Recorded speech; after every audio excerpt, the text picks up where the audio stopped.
sec to get the sound on here. Even though I already hit live, it's cool.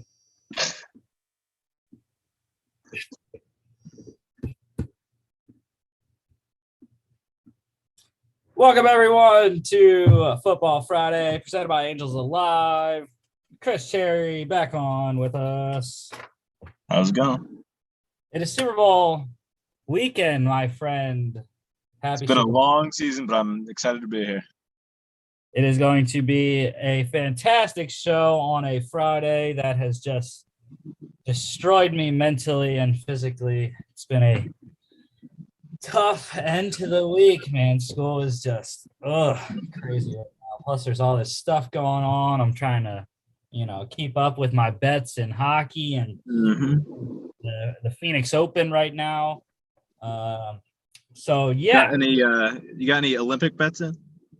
No, I have not watched a single second of the Olympics. That's not true. I have watched a little bit. I have not bet on anything because I have no idea what I'm talking about when it comes to Olympics. But anyway, today is going to be a great show.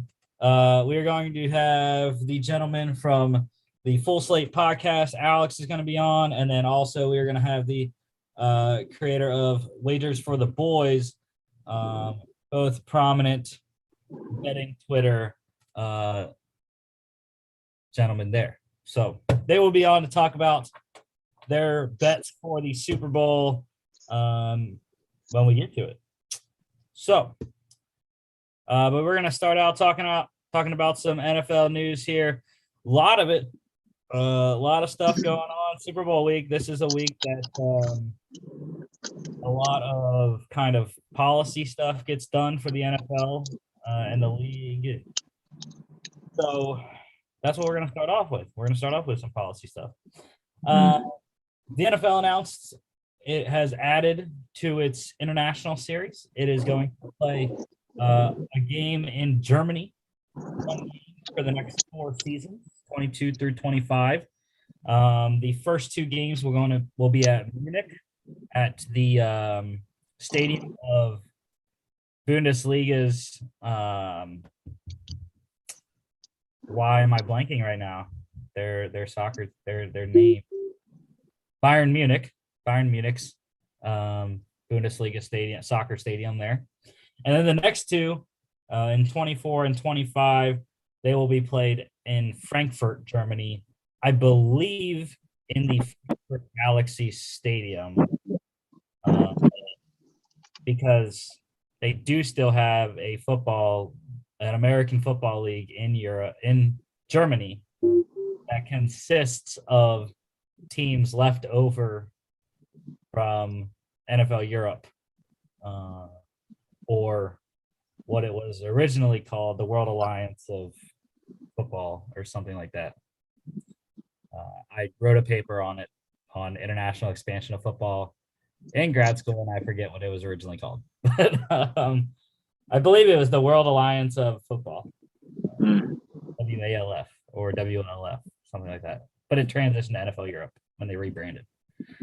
But yeah, I'm excited for that. Germany was definitely one of 2 countries that behind the UK and Mexico, Germany, along with Japan, were the 2 countries that were next in line in terms of American football international group. So we'll watch that one, even though we will probably be watching games. Well, if they do it classic American style, it'll be normal 8 p.m. prime time for us, and it'll be like midnight playing over there. They're not going to do it like they do the London games at 1 o'clock over there, or whatever. I don't know. I don't know. The London games are what, at 9 o'clock in the morning for us? Yeah, so it'll probably be something like that. I don't know the time difference between London though and Munich or whatever, but well, I am pretty good at geography. I'm not that great at international geography. but I would probably say, without looking it up, the time difference from London to Munich. Again, I don't know exactly where Munich is in Germany, but I would say between England and Germany, it's probably another 2 or 3 hours. Yeah. So I mean, they could somehow maybe. Well, no, I was gonna say they could maybe somehow make it so that it comes on at 1 o'clock with the rest of the games, but I don't think they want to do that. I think they like having the international game as like a national game, like in the morning or whatever. Yeah, and I mean it doesn't matter what time it is there in terms of for us timing wise. But yeah, we'll have to see how they plan that because they are going back to Mexico. They announced that as well. They are going to return to Mexico this year for that international series game as well. I'm surprised they didn't do it in the last couple of years because that was where one of the best games in NFL history was played. Wasn't that where the Chiefs-Rams game was a couple of years ago? That was where it was supposed to be. That was where it was supposed to be. Yeah, right. But the field was so shitty that they no. Yeah, and they moved it to LA to the little soccer stadium. Okay. So that's the first thing. Kind of gonna break up the NFL honors into two different things. So I'm gonna go into the Hall of Fame class that was announced last night at NFL Honors. I hated again how they did it this year, putting the NFL Honors on Thursday. The dumbest thing. It's always been Saturday night before the Super Bowl. I think why they did it was because they wanted to incorporate the two Super Bowl teams because they did, and they were a lot of award winners that went to the two Super Bowl teams. So, but anyways, this is your 2022 Hall of Fame class. Jaguars offensive tackle Tony Baselli, Raiders wide receiver Cliff Branch, Packers safety Leroy Butler, Saints and Panthers linebacker Sam Mills, Patriots and Raiders defensive lineman Richard Seymour, 49ers defensive lineman Bryant Young, Eagles, Rams, and Chiefs head coach Dick Vermeil, and then NFL official Art McNally. McNally was the NFL supervisor officials from 1968 to 87, the NFL director of officiating from 88 to 90, the assistant supervisor of officiating from 96 to 07, and then an officiating observer and trainer from 2008 to 2015. So he goes in as a contributor, the first ever official in the Hall of Fame. That's pretty cool. I don't know who you want to start with. Well, I was just going to say, as a whole, I feel like, I don't know, maybe it's just because we were a little spoiled last year, but this class really doesn't seem as star-studded as last year's class. Yeah, I mentioned that to someone today. I was like, it's a lot of older players, Richard Seymour being the most contemporary of them all, and Seymour being the only one really that you and I witnessed play, when we actually understood the football and whatnot, because, Butler did play a little bit while we were alive. And Baselli did, and so did Bryant Young a little bit. But yeah. Like you said, though, Seymour and the coach Vermeil, those are really the only two I really know a lot about. The rest are kind of like, I kind of know the name, but I don't really know much about their career.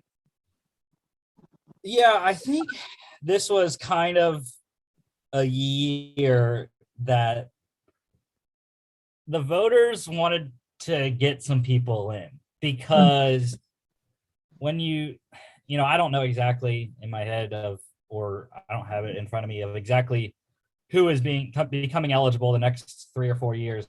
But when you think about it, you have guys that are coming up, like Drew Brees in a couple years.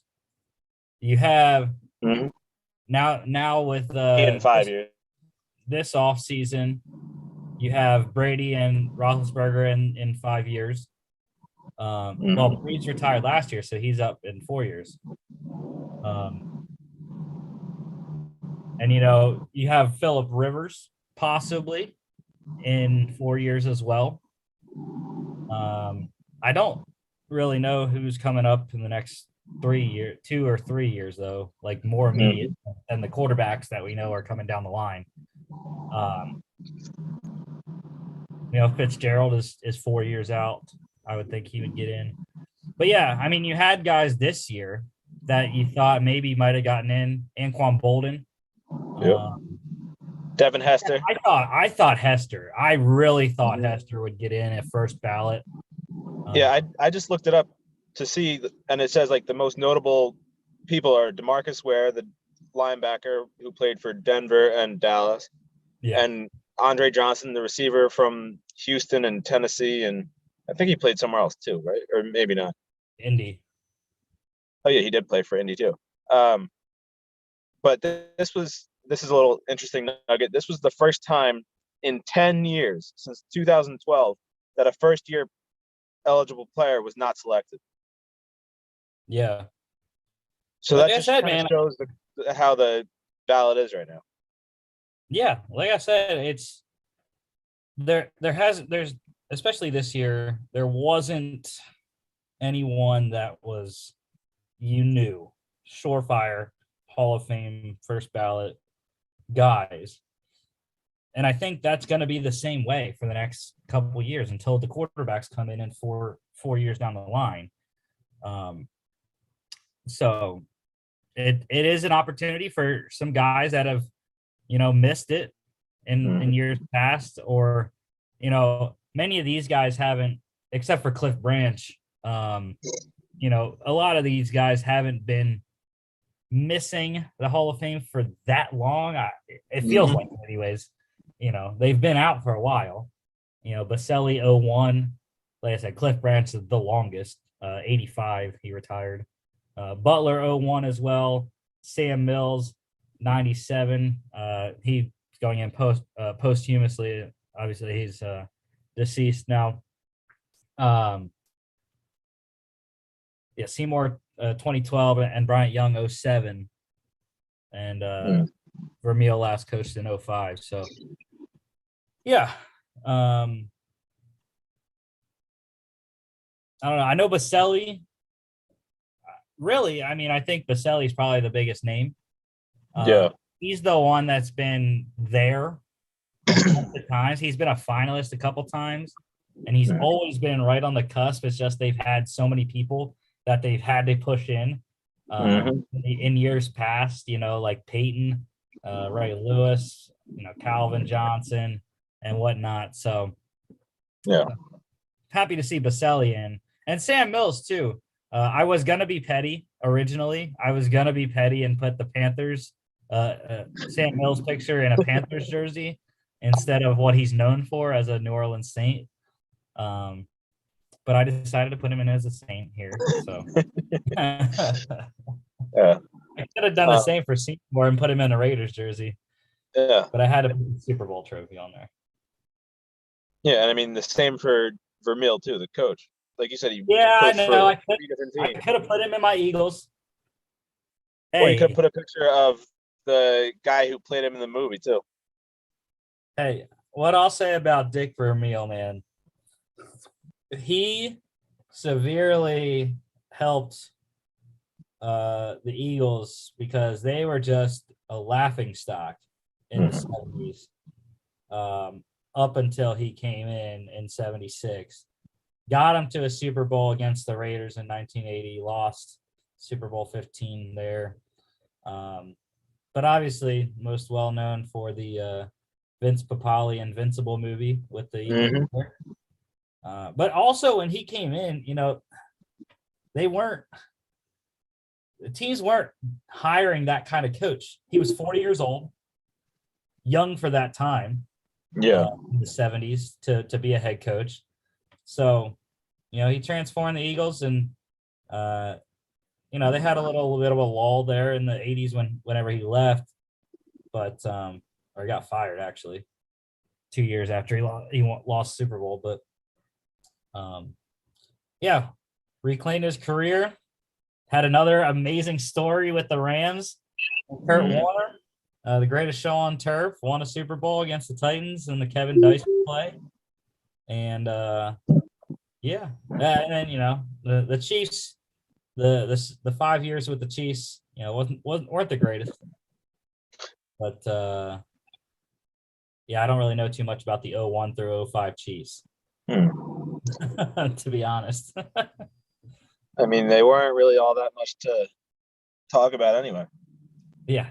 The Chiefs only really recently started getting relevant again once Andy Reid took over. So yeah, for the first time really since Len Dawson.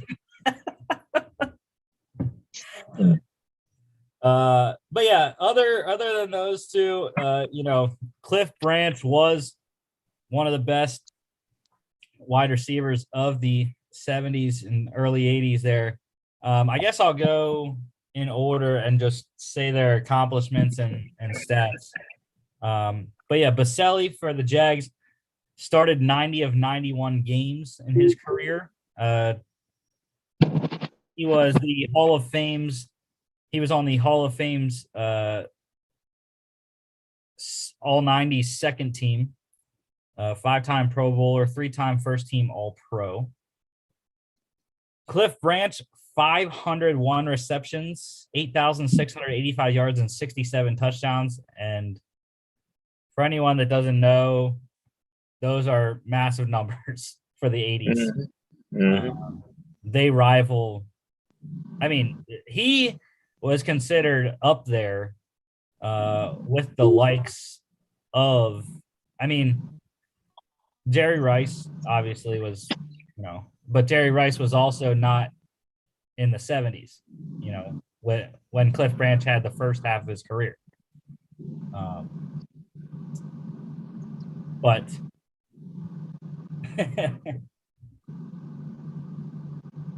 yeah.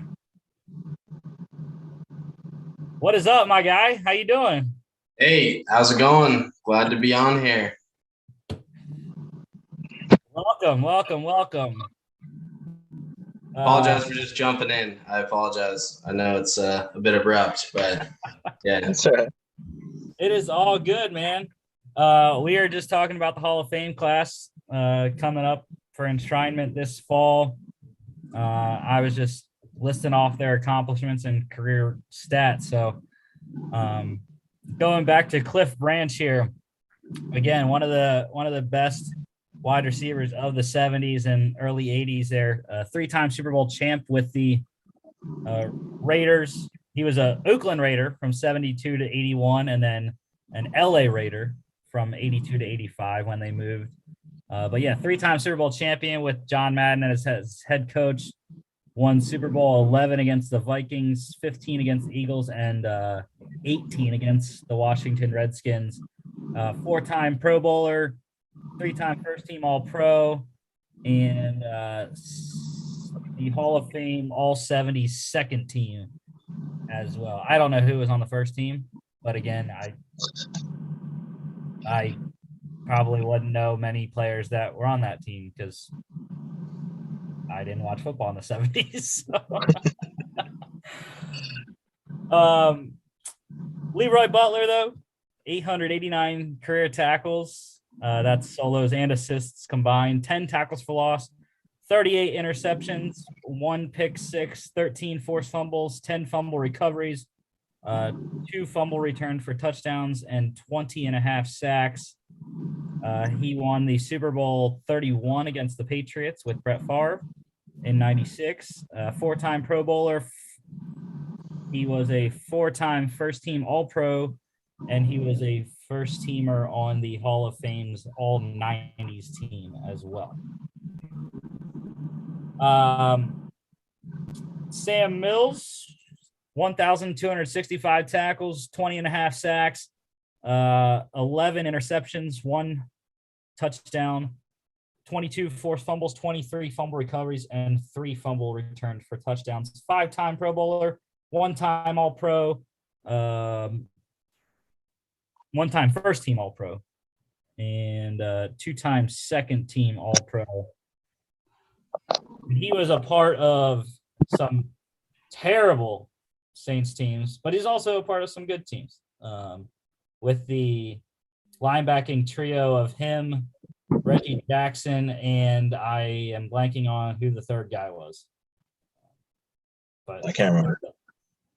I don't know. Again, we weren't even alive. So Yeah, I wish I had more to contribute to this segment, but I'm not even familiar with a lot of the guys that were voted in this year, unfortunately. So it's all good, man. That's what Chris and I were talking about. There's only one real contemporary guy, and that's Richard Seymour, who we're going to talk about right now. 498 tackles, 91 tackles for loss, 57.5 sacks, 4 forced fumbles, 8 fumble recoveries, 1 touchdown. And he also had 2 interceptions as a defensive tackle.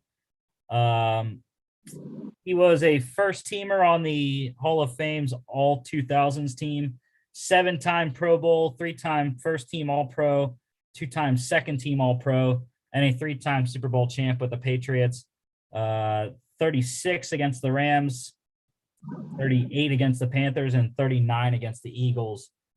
Broke my heart. That was my first real football memory that I have, is Super Bowl 39 in the 04 playoffs. So Mine too, and only because I won the big money for the final score. So that's why that's one of my first memories of football. When you were like 9? Yeah. It was a small $10 per box pool. So it was only $500, but still. Chris, yeah, it's pretty good, especially when you're 9. Yeah. Chris gambling 9 years from legality.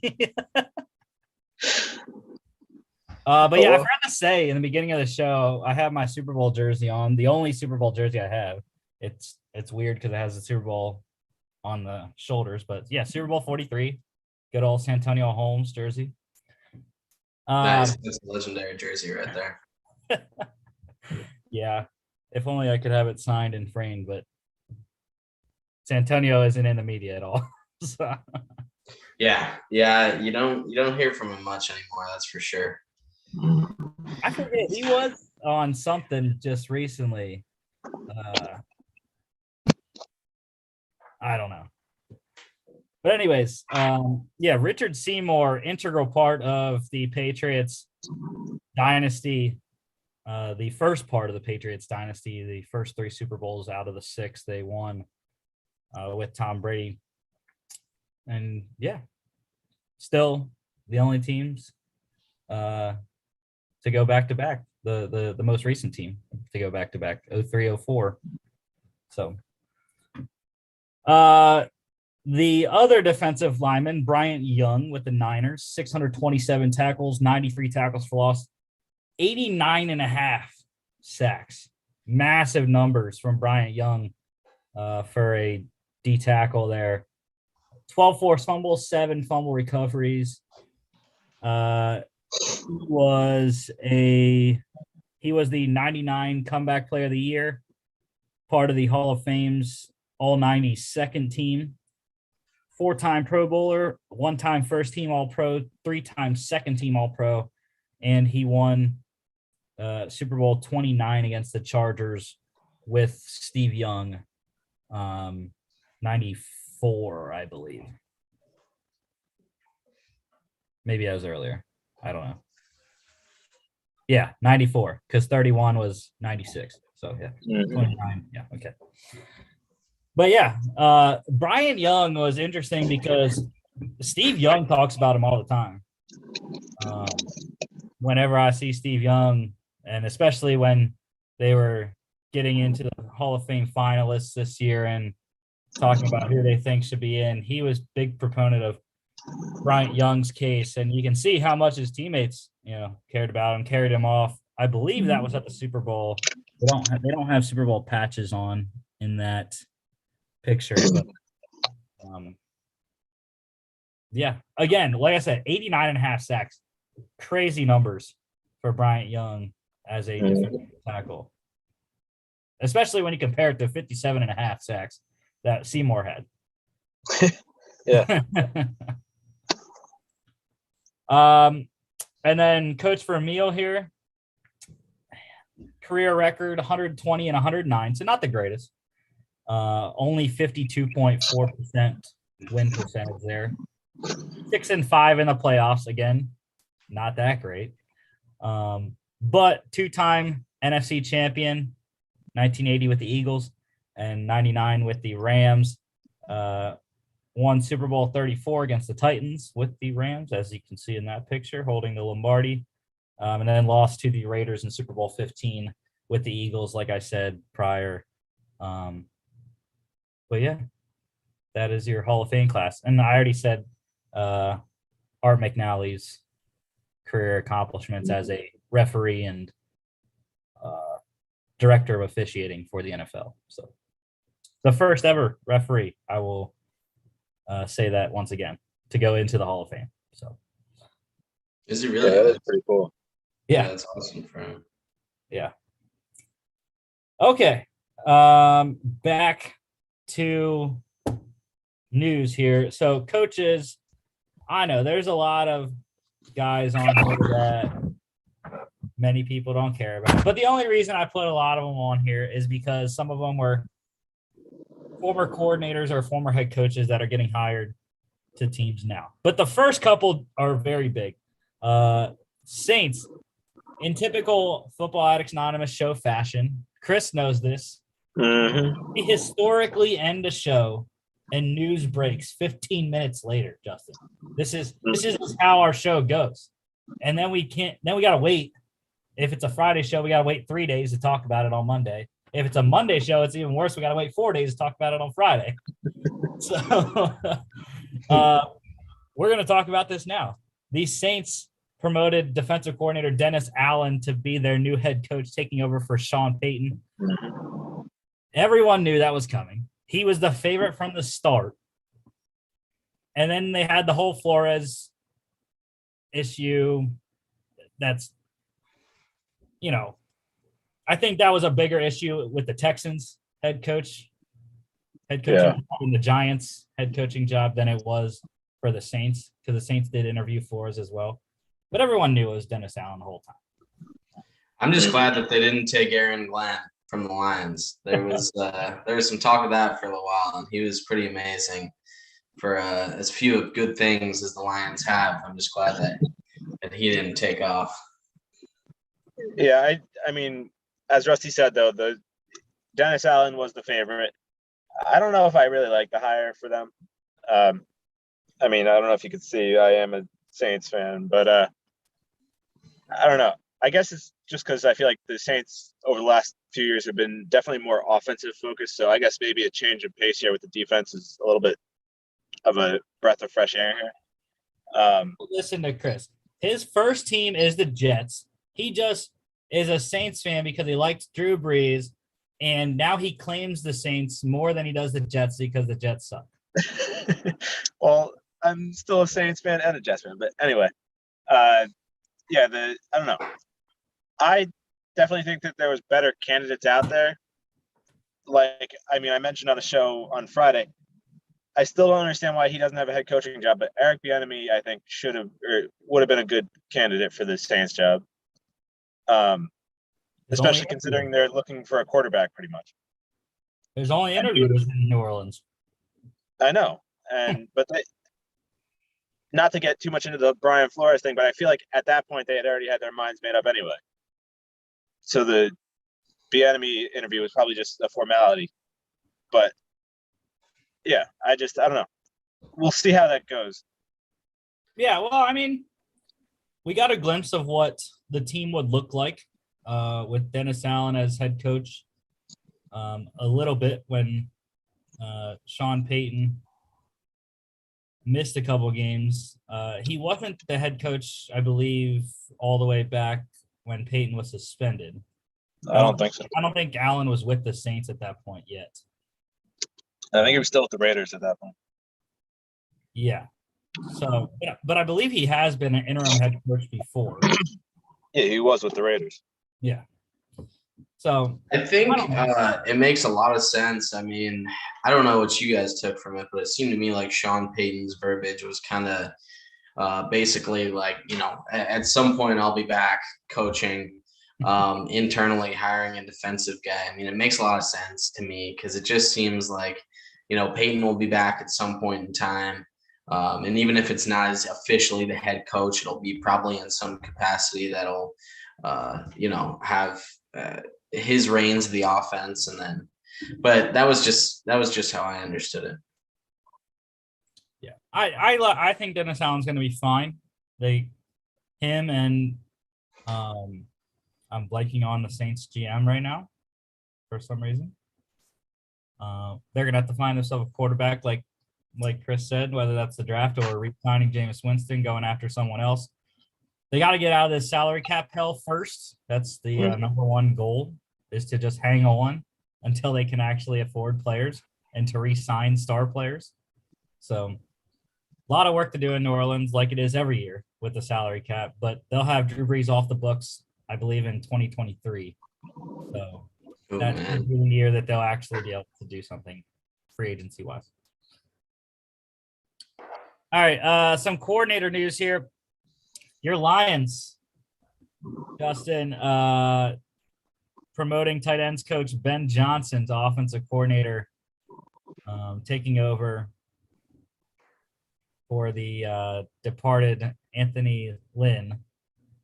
Yeah, I'm very excited about the departure there. Anthony Lynn is terrible. I don't know how he got that job. Maybe it was because they wanted to tank a year or something. But it was crazy the turnaround that they had on offense when they went from Lynn to Campbell calling plays last year. So, I'm not going to sit here and say I know much about Ben Johnson. I haven't really taken too much time to research his career or known about him at all before this. But I did see that I believe McVay said that he's, a great next coach in this league or something like that. So that's definitely something that's exciting, at least. Yeah, I just have this inkling that, granted, Ben Johnson is such a generic name that you don't know, but I feel like I remember a tight end that was named Ben Johnson that played in the late 2000s, early 2010s. I'm probably wrong, but that's just what I'm thinking. Is that's that same guy? But could be. I have not looked into him at all. I probably should. Yeah. Also interesting to see. I don't know if you've heard if Campbell's going to keep play calling or if Johnson's going to. Yeah, I have not heard about that either. I mean, it seemed like Campbell was really enjoying himself. And obviously, when you see a team turn around like that offensively, they were just absolutely anemic the first, 6 or 7 games of the season when Lynn was calling the plays. So I don't know. It should be interesting. Hopefully, if he gets somebody capable in there, then he'll hand him off.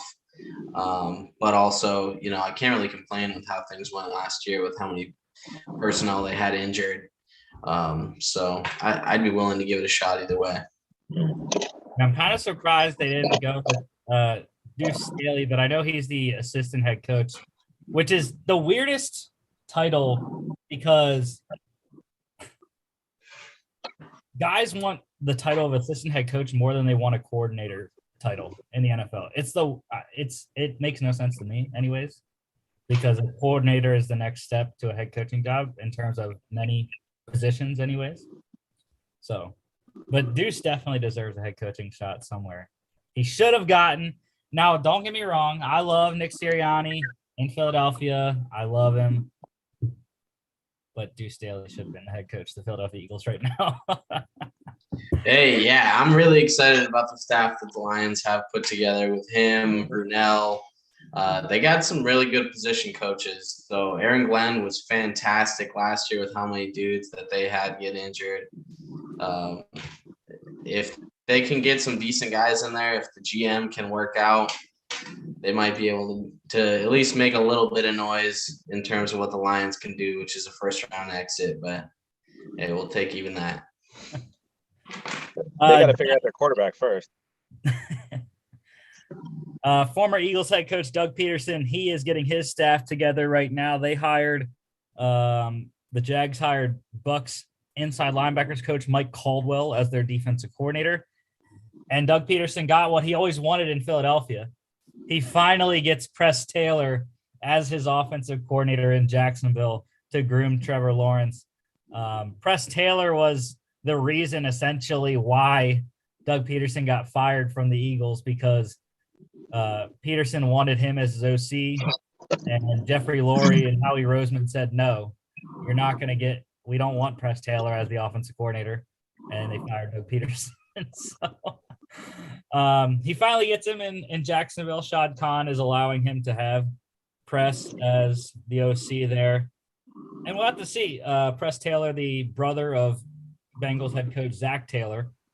So we'll have to see what the team looks like in Jacksonville with two new coordinators there. I don't know too much about Mike Caldwell, but the Bucks linebackers, granted, it's hard to not be very good with the Bucks linebackers when you have guys like Devin White and Shaq. Well, he was the inside linebackers coach. So Devin White and Levante David there. The Giants, I absolutely hate this move because the Giants might actually be good now. But the Giants hired former Ravens defensive coordinator Wink Martindale as their defensive coordinator. I'm scared for Jalen Hurts. Wink is one of the best defensive coordinators in the National Football League. I'm severely concerned about playing the Giants twice this year. But here's the thing. The Giants defense has always been pretty decent. It's their offense that can't do anything. So as long as Daniel Jones is the quarterback, I don't think it matters. Yeah, I agree with that. I think their offense is terrible. Their defense has been pretty decent the last couple of years. I mean, it's really tough, too, when you put on the field for 3/4 of a game, most of the games. So, yeah. I mean, I think I was talking about this whenever they hired Dayball. They have some pieces. Leonard Williams on the D line, Azeez Ojulari at the outside linebacker position, and then James Bradbury on the back end at corner. So those are their building pieces right now. We'll have to see what else they get in the draft with Joe Sheen there as new GM. All right, so here are the guys that people probably don't care about because they're not being hired as offensive defensive coordinators, but they are all former head coaches or coordinators. So the Patriots, Joe Judge is going home. The former Giants head coach hired in New England as an offensive assistant, which is weird. I think it was weird anyways, because he was the special teams coordinator for the Patriots before he was hired by the Giants. So yeah, Joe Judge is getting back home to New England there. Who did they promote to offensive coordinator? They didn't. They didn't yet? That's what okay. No. They said, I believe they said they're not. I think I forget if it was the Patriots or someone else that I read. They just weren't gonna have an offensive coordinator title. They were gonna distribute the duties between the position coaches. I mean, Joe Judge is one of them. I mean, that's kind of how they do the defense. Steve Belichick essentially is the defensive coordinator, but he's not titled as the defensive coordinator. The Saints, Dennis Allen getting his first big-ish hire. They hired former Jags head coach and current Alabama offensive line coach Doug Marrone as an offensive assistant. I would assume he's going to be heavily involved with one of the best offensive lines in the NFL. Yeah. For New Orleans. So Mhm. again, Doug Marrone, one of the best offensive line coaches you can have. So the Panthers, they are bringing Steve Wilkes home, former Panthers defensive coordinator, Cardinals defensive coordinator as well. He is coming back to Carolina as the defensive pass game coordinator and secondary coach. I believe that's what he coached before he became a DC. So I'm excited about that. Panthers have some nice pieces in the secondary with Stephon Gilmore, CJ Henderson, JC Horn, and I'm blanking on the biggest guy. Their number one corner. He was a second round draft pick 2 years ago. Why am I blanking on his name? You should know this as a Panthers fan. I know. I can't think of it though. I have no clue. I don't know. It's nope. Moving on. I cannot think of his name for the life of me right now. They're their number one corner, and I can't think of who it is. Going back to the Jags, though, they hired former Lions offensive coordinator Jim Bob Cooter as passing game coordinator. You know, wasn't the greatest run with Detroit, but he has worked with guys like Peyton Manning, Matthew Stafford before. So we'll see. Yeah, guys that were already running their own offenses. I don't know. I don't know how that guy continues to get jobs, but hey, good luck to him. Hey, Stafford loved him, though. Stafford loved him. Those guys are always going to love somebody who doesn't try to get in the way of the game, for them and just basically be like, here, run it. If there were other guys that I felt like built Stafford up, and by the time that Cooter got there, it was just kind of like, do your thing. Yeah. I feel like it doesn't matter who they have on the offensive staff anyways, because if it's like Philadelphia, Peterson's going to be calling the plays anyway. So. Yeah, exactly. And most of the time when he was there, I don't know if he came before Caldwell, but I mean, for the most of it was Caldwell's tenure. So, he wasn't running the offense. The Seahawks, they are getting a boost. Again, my mind is not working on a Friday right now. You remember who they hired as DC, Chris? They promoted, right? We're from within. I believe so, yeah. But they are hiring former Bears defensive coordinator Sean Desai as their as their associate head coach. Again, a position that Anthony Lynn got with the Niners, and it's just like, what do you do as the associate head coach without another title attached that correlates a position that you're coaching? So not sure exactly what Sean Desai is going to be doing for Seattle, but to have another former defensive coordinator who has coached really good defenses in Chicago the last couple of seasons, for Pete Carroll to get him is a big get for a defense that needs it very much. So, and then the Broncos, they got a massive name. Former Packers defensive coordinator Dom Capers as a senior defensive assistant, legendary defensive coordinator, especially with the Packers. He's been other places too, but especially with the Packers is what I know him best for. The Clay Matthews Packers defensive eras. So. Yeah, I think that's huge. I think it might be one of the most impactful signings here that we're talking about. He's he's been influential in how they ran defenses in Green Bay for a long time. So it should be interesting. And all right, done with the hirings here. So some coordinator interviews. The Actually, I don't know why I have that on there. I don't know why I have that interview for the Jags defense coordinator job on there when I already said it's Bucks inside linebackers coach.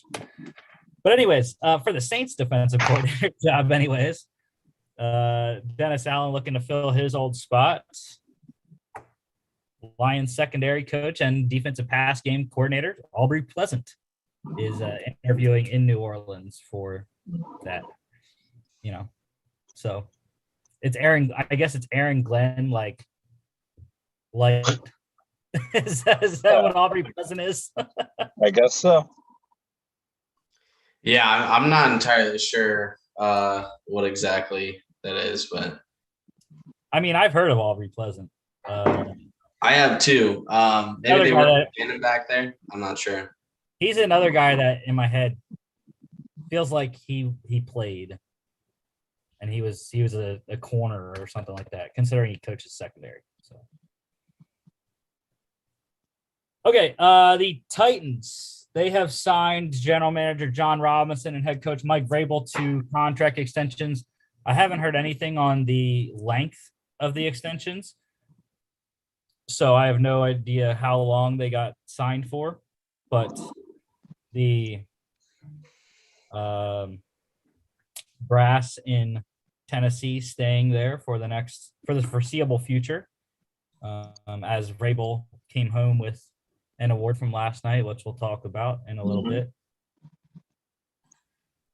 GM news, Vikings, they hired former Colts GM Ryan Grigson for a senior role in the personnel department. So pretty big get for Kwesi Adofo-Mensah, the new GM in Minnesota there, getting a former GM on his staff. And for the Steelers GM opening, they interviewed a couple more people here. Louis Riddick, ESPN commentator Louis Riddick, getting another shot at an interview. And also Colts college scouting director Morocco Brown as well, who has interviewed for many GM jobs over the last couple of years. I don't get why so many teams are going after these TV analysts now. I mean, Mike Mayock just got fired from the Raiders. He had that job. And I know there's been a couple others too out there. I mean, I've always really liked Louis Riddick. I have agreed with a lot of his views when he's talked about different things on ESPN. I like his demeanor and how he talks about the game. But I've always said, I've really wanted the Steelers to promote Omar Khan, who I think has been being groomed by Kevin Colbert to become the next GM of the Steelers. Mm-hmm. But when they put out that Louis Riddick was interviewing, I think that is another guy I'd be fine with. A couple of the other people, I was like, whatever. But yeah, if the Steelers can either promote Omar Khan or Louis Riddick, I will be happy as a Steelers fan as well. And Louis Riddick was the Eagles director of player personnel in the 90s, 2000s. So, hey Rusty, I actually got like 10 or 15 more minutes. You mind if I just really quick, or if we really quick just go to best bets here, just for a small segment, and then you could go back to awards or whatever, or finish out with awards, whatever you want to do.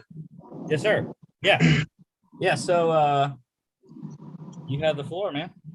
Your best bets of Super Bowl 56. Go ahead. My best bets. I got a lot of them. Got a lot of looks that I'm looking at right now.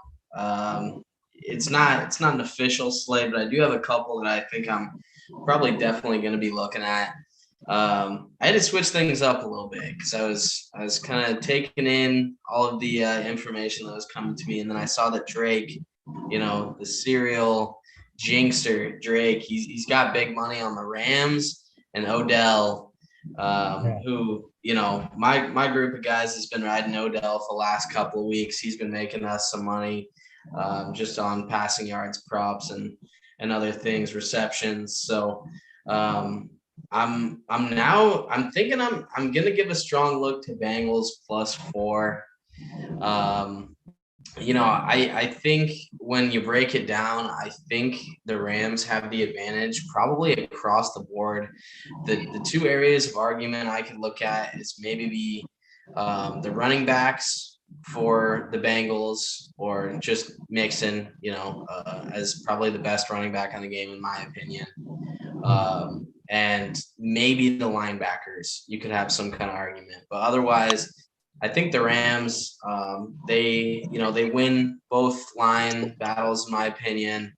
I think quarterback wise, it's pretty close. Secondary, the Rams have wide receivers.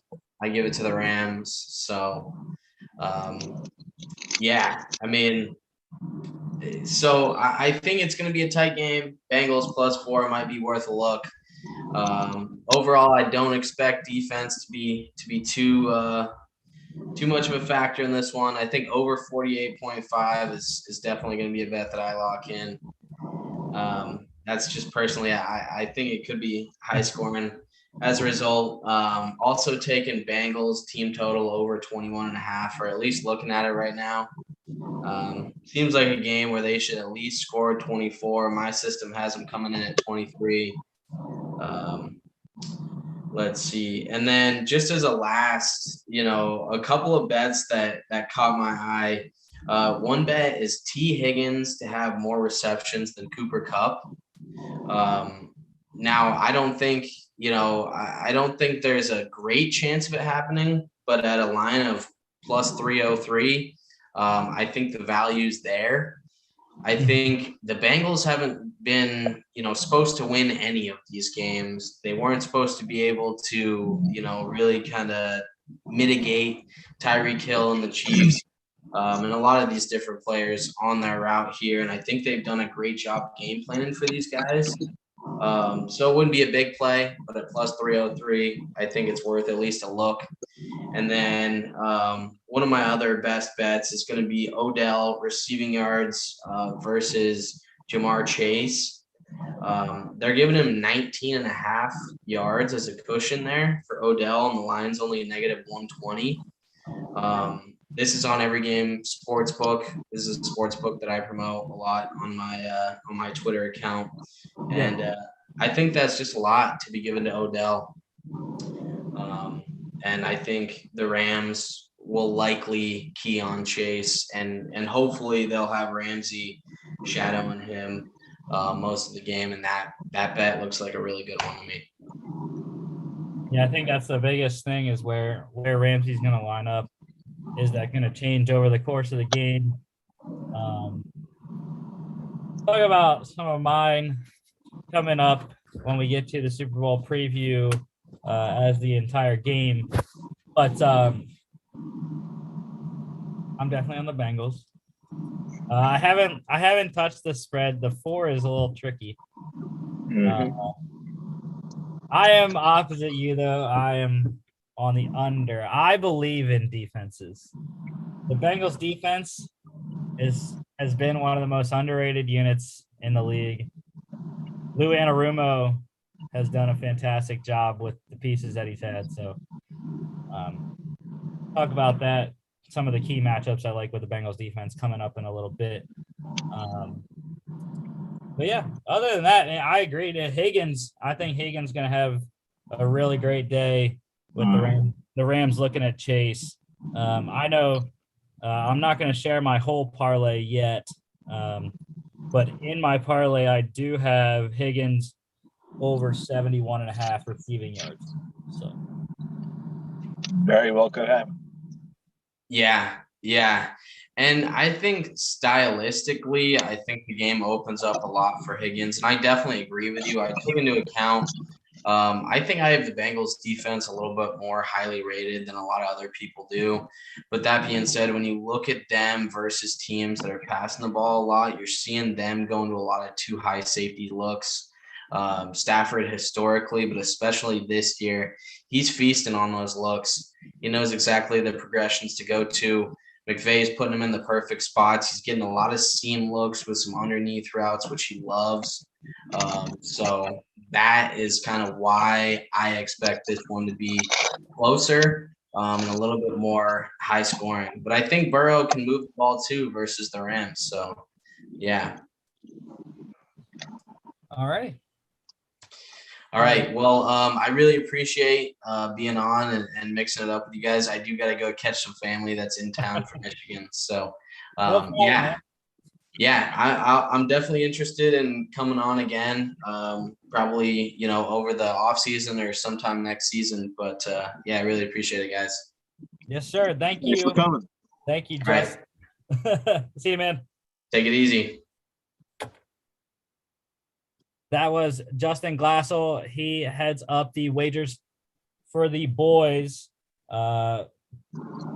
betting group on Twitter. Make sure you look up his Twitter. Like I said, at Wagers4, the number 4, the Boys. Really great stuff on there. I follow a lot of his picks. And yeah, so we should have full slates coming on in a little bit, but we'll get back to the last couple of news nuggets and NFL awards talk here. And the last news stuff that we have, I know it's not on the script that I sent you guys because it just happened today, right before the show. And it's major though. It is major. The Rams placed tight end Tyler Higbee and offensive tackle Joseph Noteboom on IR. Tyler Higbee will not play in the Super Bowl. Noteboom will not play in the Super Bowl. They are getting running back Darrell Henderson Jr. off of IR, though. So they will have Henderson back in the rotation. Not sure how much he's going to do. But the Higbee thing is massive for them. Kendall Blanton will get the start at tight end. I've been looking on my book to see if I can get a tight end parlay with Blanton and Uzama, who is expected to play. Head coach Zach Taylor said for the Bengals. And you could tell Uzama was going to play as he ripped off his brace at the Bengals pep rally at Paul Brown Stadium earlier this week and said there's no way he's not playing. So it's interesting, though, because, Uzama and Higbee had the same injury, MCL sprain. But Uzama's playing, Higbee's not. So, yeah, I think that's massive, though. Higbee's a big option for them in the passing game.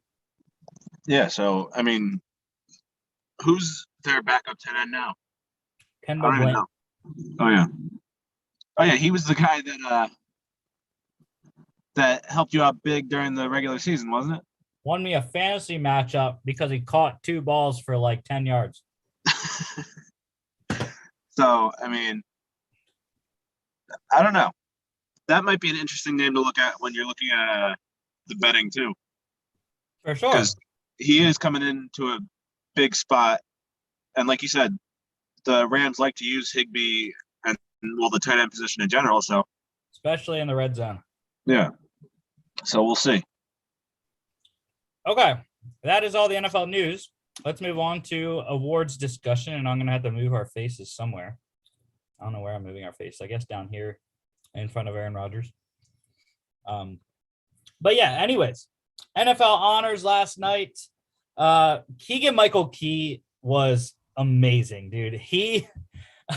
His opening song, bro. I mean, I don't know if you watched, Chris. No, I didn't get a chance to watch the. Well, Alex, what is up, bro? What's up, boys? How we doing? How's it going? Good, What's up, man. guys? You just missed Justin with Wagers for the Boys. He just got off about 5 minutes ago. But yeah, so we're wrapping up the NFL news here, talking about the NFL honors. Just got on here. I was telling Chris, did you watch last night, Alex? I didn't. I was just following along on Twitter. All my MVP bets were completely dead. My rookie of the years were all dead, so I just didn't even bother to tune in. Same. I feel the only one I hit was Micah Parsons, defensive rookie of the year, for a nice little $35 that didn't cover my other ones. So Still a good hit, depending when you grabbed it. I mean, Oh, preseason, like May. Oh, nice. What was he like 10-1 or was it even higher than that? No, it was literally plus 350. Oh wow. So he was And, I mean, he was kind of favored from the start. yeah, once he was drafted by the Cowboys, there wasn't really anyone else that was competition for him for defensive rookie of the year. So, and then, Surtain ended up coming in second, which was his literally the only competition he had. So, Yeah. I'm kind of surprised Diggs didn't get more love. Everyone was really hyped on his interceptions, but he was getting torched some games. I saw he gave up like 1,000 yards or something on the season. yeah, after he stopped picking off people like mid-season, and then it just like went downhill. So I do though, and I was waiting for you to come on to do this. So I had to crack my Bud Light, Hell yeah, dude. It's happy hour. But yeah, I was telling Chris, y'all gotta go look this up on YouTube. Keegan-Michael Key's opening song.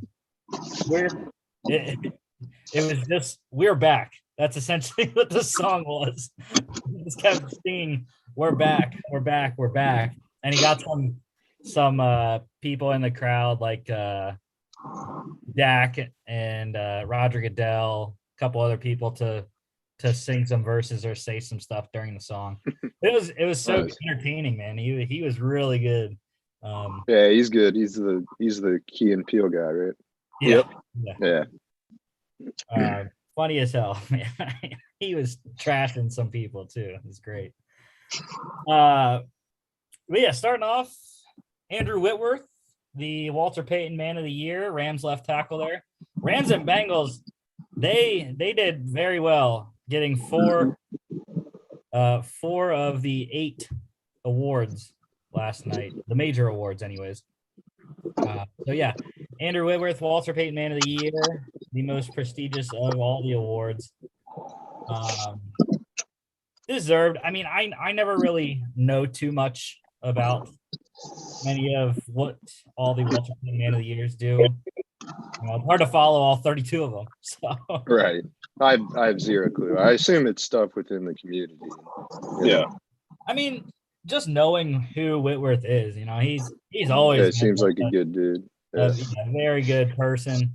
And I liked how he mentioned, he'd much rather be at home with his kids and his wife than playing football. So it's an interesting thing that he said. Well, he got one more game to do, and then he could do whatever he wants. Yeah, I would think. Yeah, you have to think he's done, especially if they win. I think either way, he's probably done. He's definitely getting up there.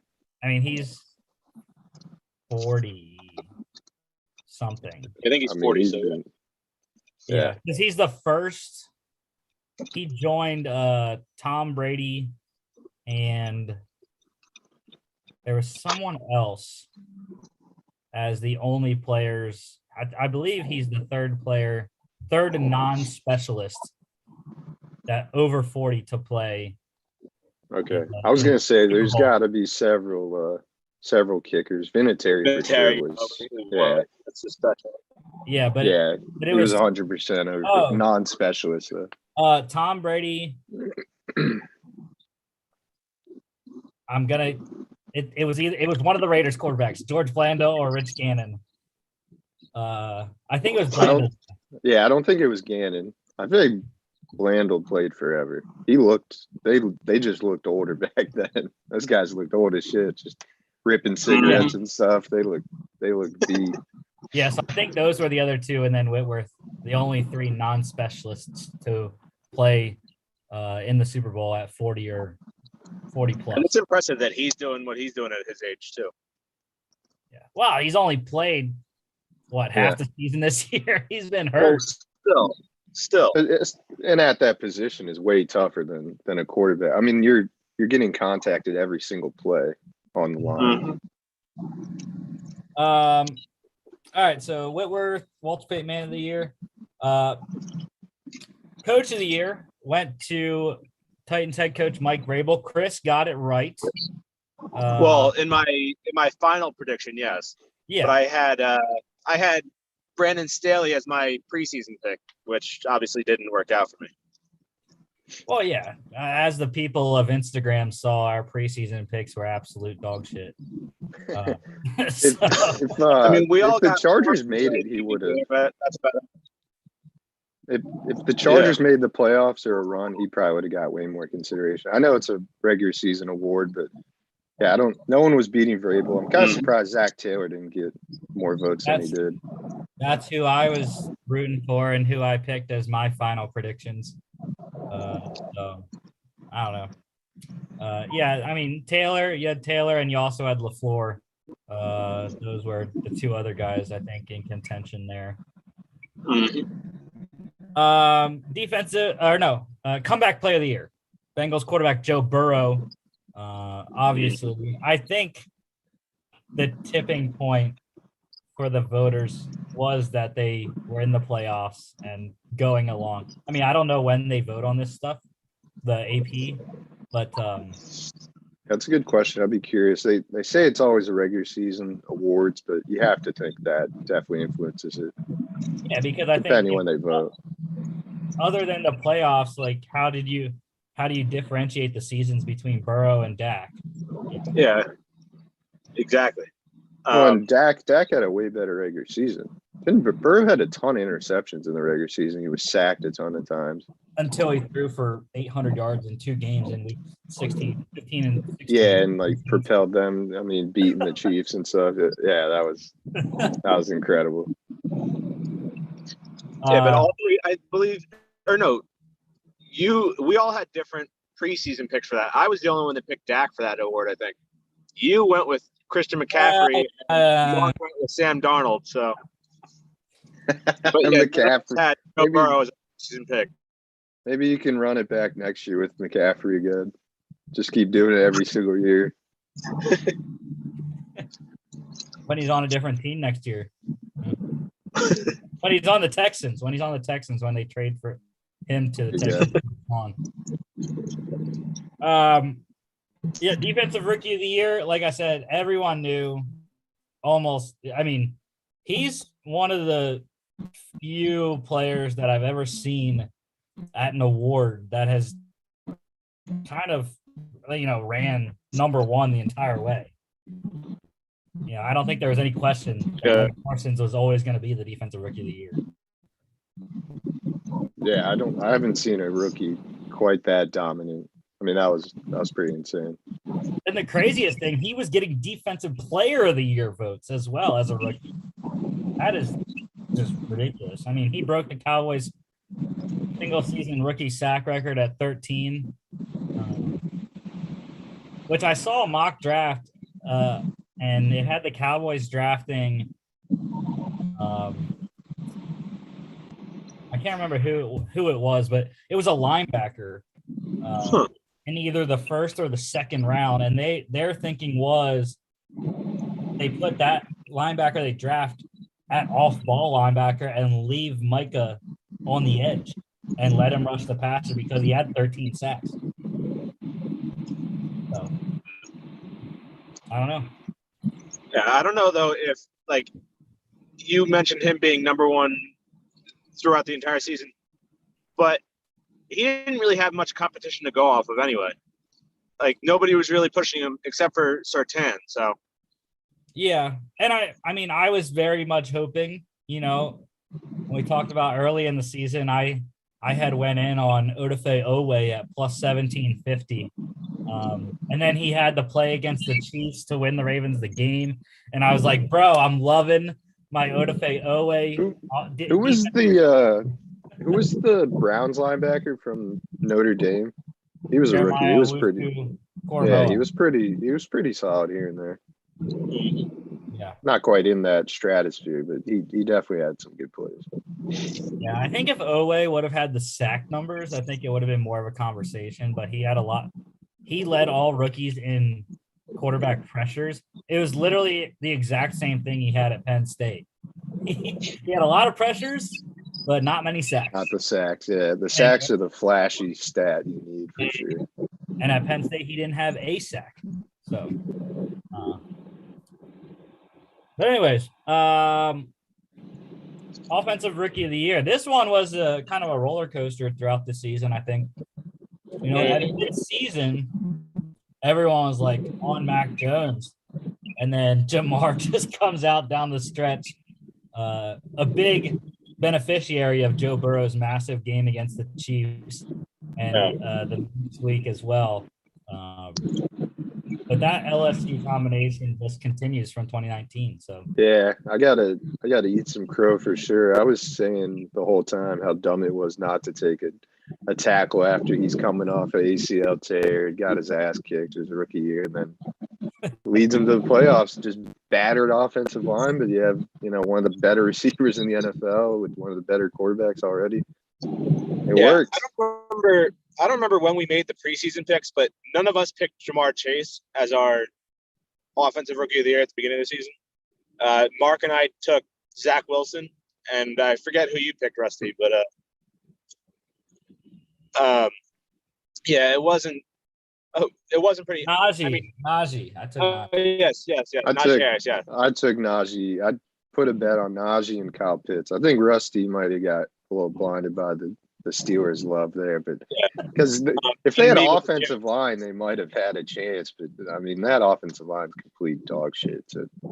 Or Najee, he still did really well, but not the numbers he needed. Yeah, I don't remember though when we put those preseason bets in though, but I just remember early on in like the preseason stuff, Jamar Chase just looked like a complete bust at the beginning of in the preseason. If we did it during the preseason, that was most likely why none of us picked Chase to be rookie of the year. Yeah, I mean, there were so many videos of him just dropping such easy passes. Like, how could you predict that, he's going to catch everything after that? Bro, he literally, what's the word for it?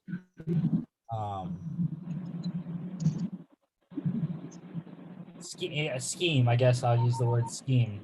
Bro, Jamar Chase schemed everyone. Bro, he wanted those real believers to draft him in fantasy and, bet on him for offensive rookie of the year and everything. There you go. That's a theory.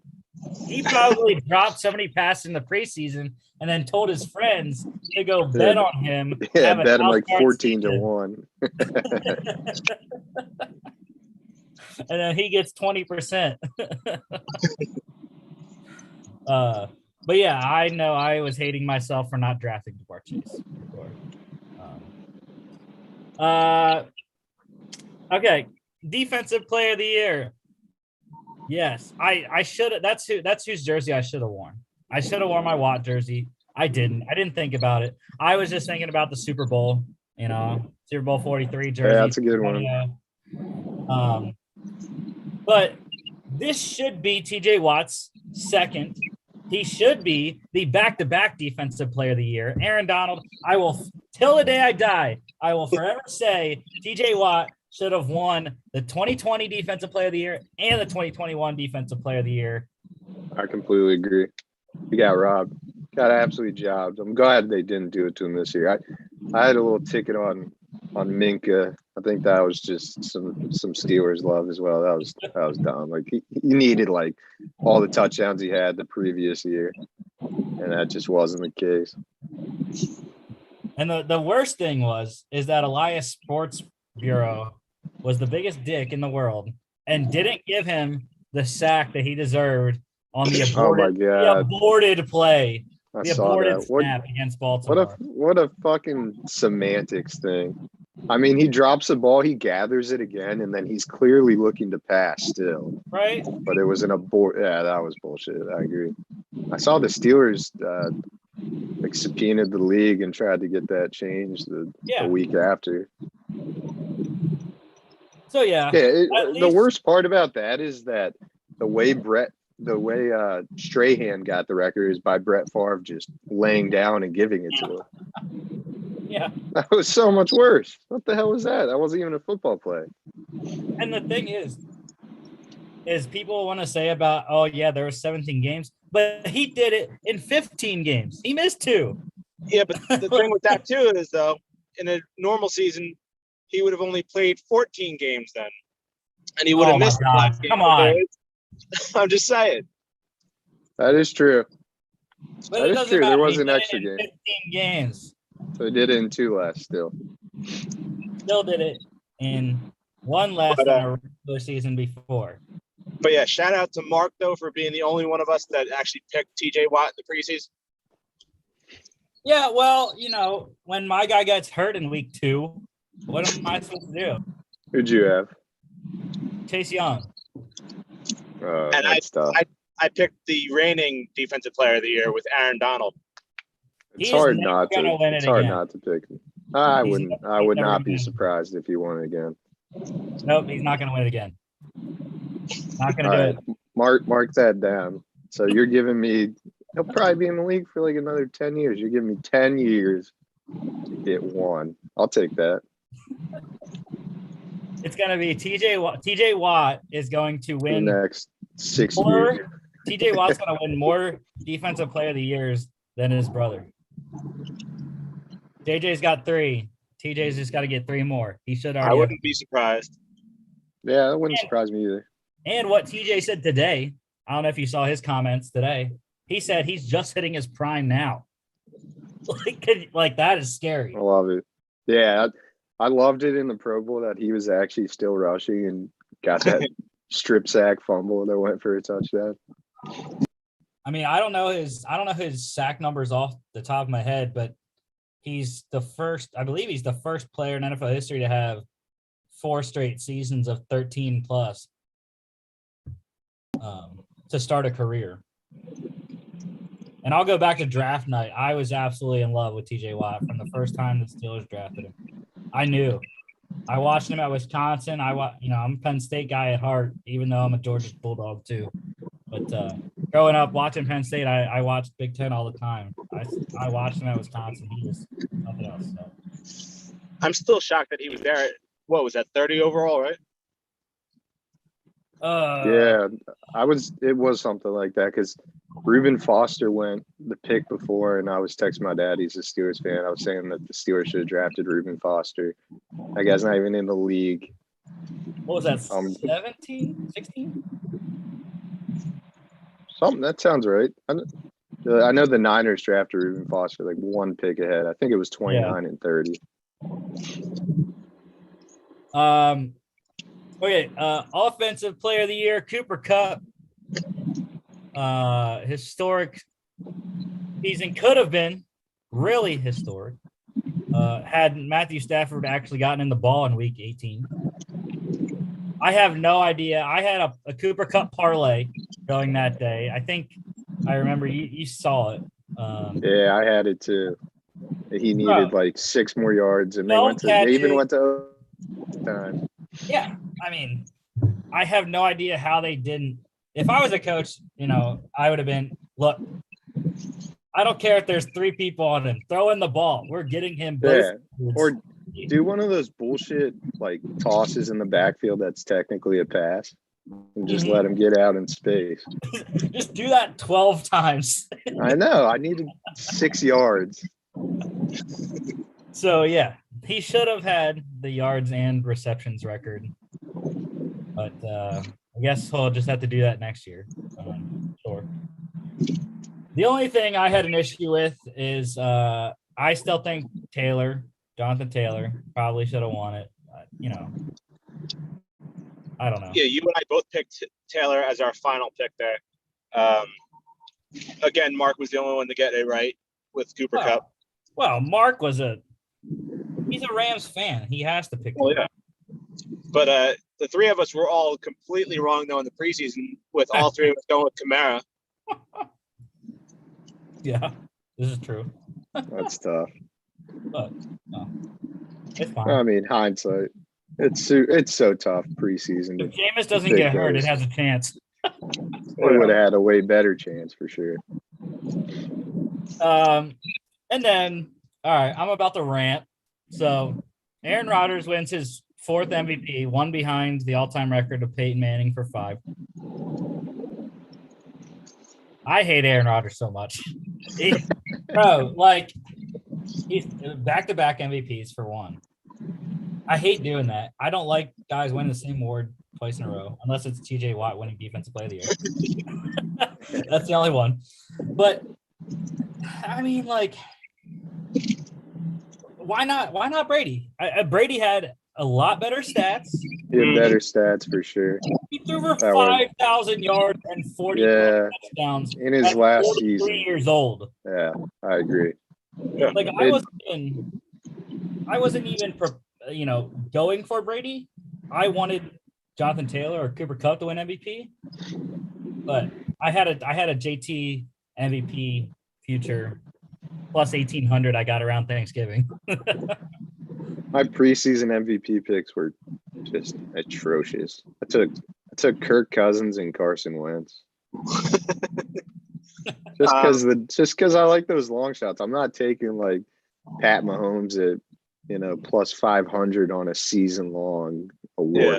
I'm not giving the books my money for 4 months at 4 to 1. Rusty had a pretty decent preseason pick there with Matthew Stafford. And I think he should have had a shot at winning the MVP too, because he's the reason that Cooper Kupp had such a great season. Yeah, but he was trash on the stretch. Yeah, but Mark and I had Josh Allen in the preseason, and I was wrong with my final pick. You guys both got it right. I was wrong. I had Brady as my final pick. So literally, I think Brady was more deserving. Like you said, I think Brady deserved it. I agree. Literally, if Kyler Murray and the Cardinals wouldn't have sucked so badly, the Rams would have never even been in the playoffs, or they would have been in the playoffs. They might not even be in the Super Bowl because they would have been a wild card if the Cardinals could have even put together some sort of defense against the Seahawks, who had been terrible on offense all year. That's Cliff Kingsbury down the stretch. There's a great, I don't know the exact numbers, but going back to college when he had Pat Mahomes down the stretch, he always has a losing record. When it comes like December, I don't know, he just falls apart completely, forgets how to coach. Bizarre.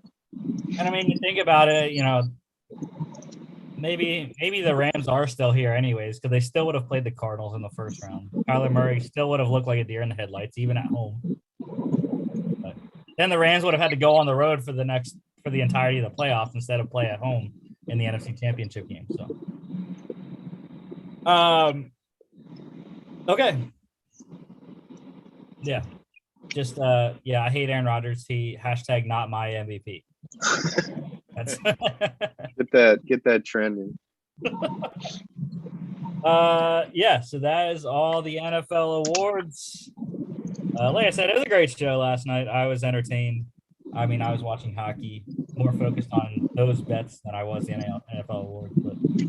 And again, NFL, go back to freaking Saturday. I hate that it was on a Thursday this year. It's so dumb. Dude, I honestly didn't even realize until I saw on Twitter that the awards are being announced. And then I checked my account and had all these losers. That's what I knew. Yeah, pretty much. All right. It is that time of the show. Let's do it. First off, here are our pick Good standings. records. Everybody's got good records. Yeah, those impressive. last weeks are from the championship week. I went 2-0. Got the Rams and the Bengals right. Mark and Chris picked the Chiefs. Can't blame that. Well, congratulations, Rusty. Then you are officially the NFL picks champion of this year.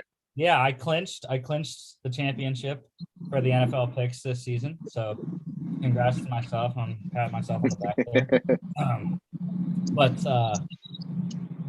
Yeah, it would have been interesting. We would have been in that scenario where Mark or I had to pick one or the other had the Bengals lost, but they didn't. So, okay, boys, Super Bowl 56.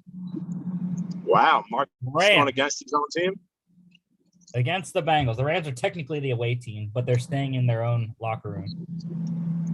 4 points are the Rams favored by over the Bengals. Over under is 48.5. Chris, lone wolfing the LA Rams. Mark and I are on the Bengals.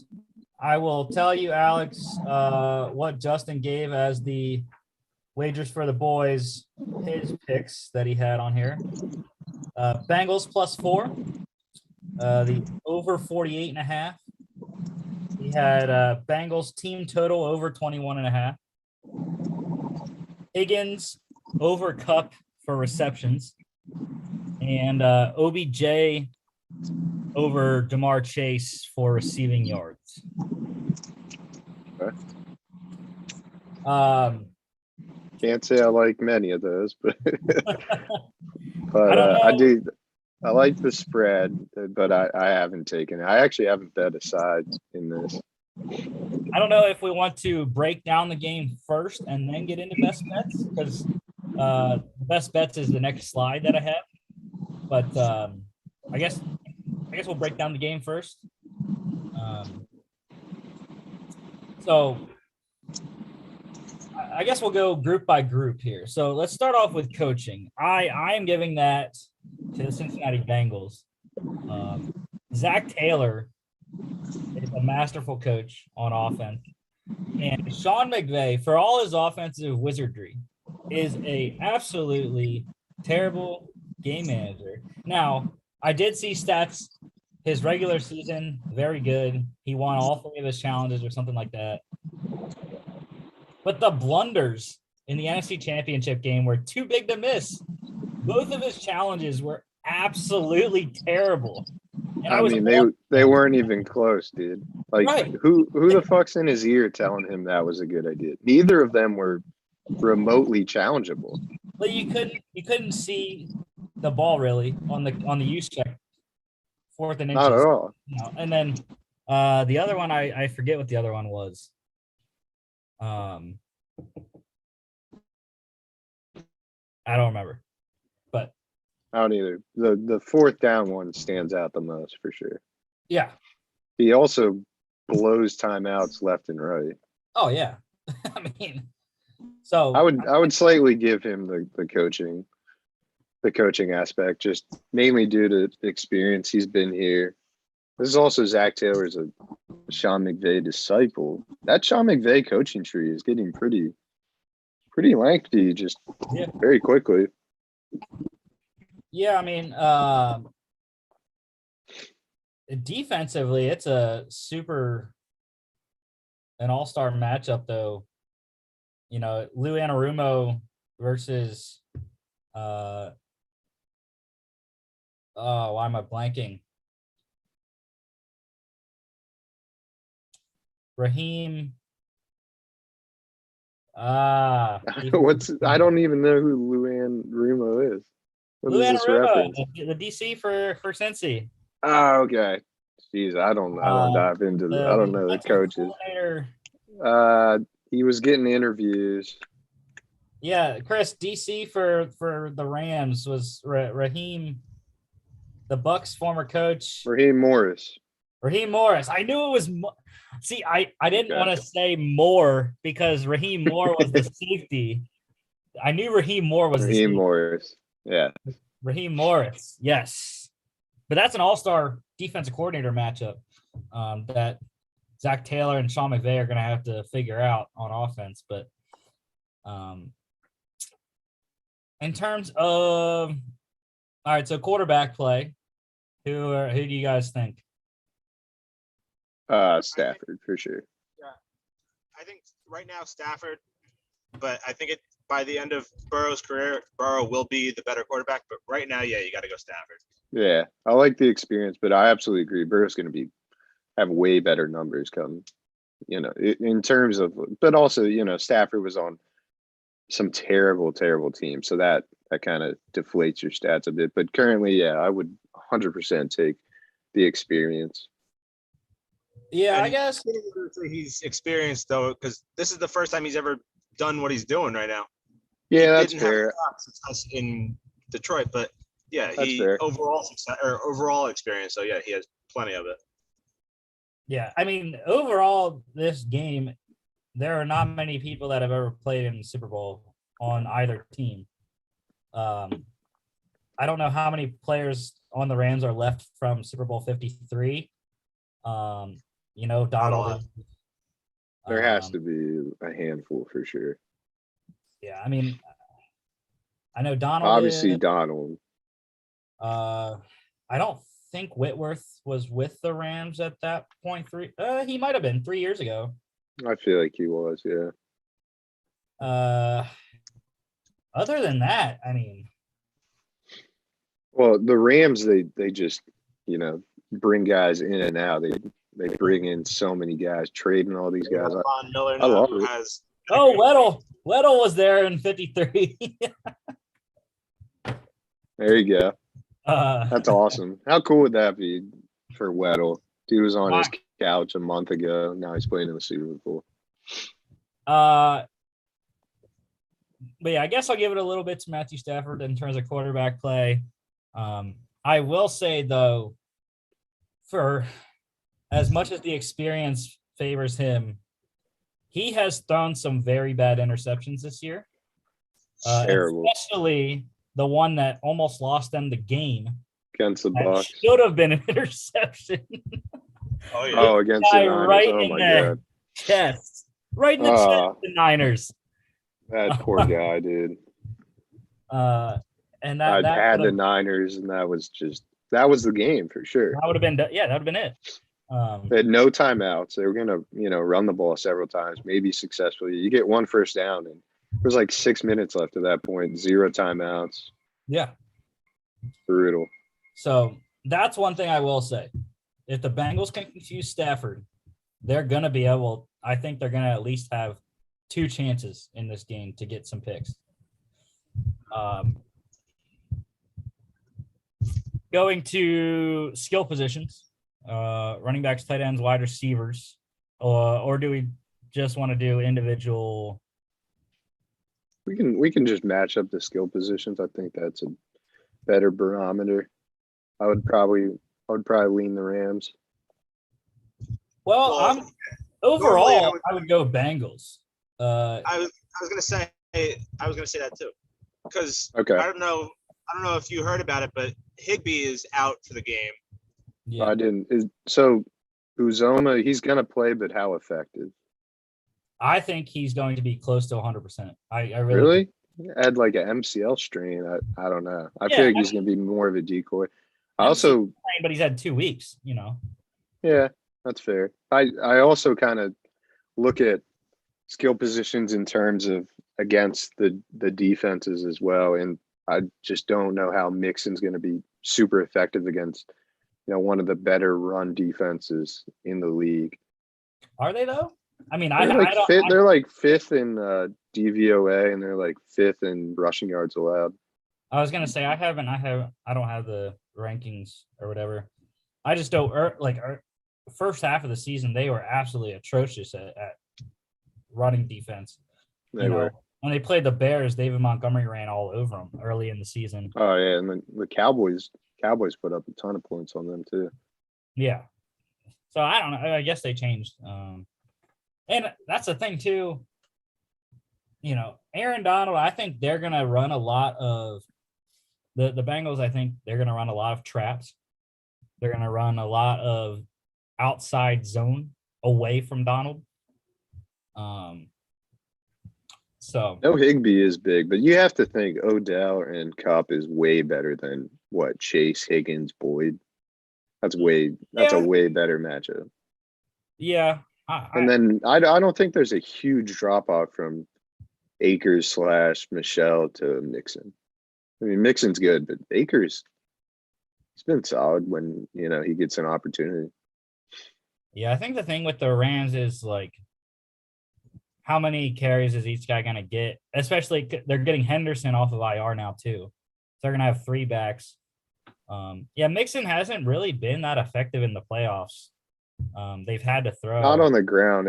In the passing game though, that's one of the props I was looking at is Mixon over receiving yards, and I think it was like 25.5, and he's hit that in all three playoff games. Yeah, so I like that one for sure. Okay. All right. I think they'll be going more more of that, especially against a good pass rush, then they'll be trying to just run it up the gut. Yeah, I know. I guess this is getting more into looking at their defenses, but when I was reading, I believe it was Bill Barnwell's Super Bowl preview on ESPN. They were talking about Jalen Ramsey and where he's going to line up, if he's going to roll with Chase all over, or if he's going to stay in one spot and play whoever's there.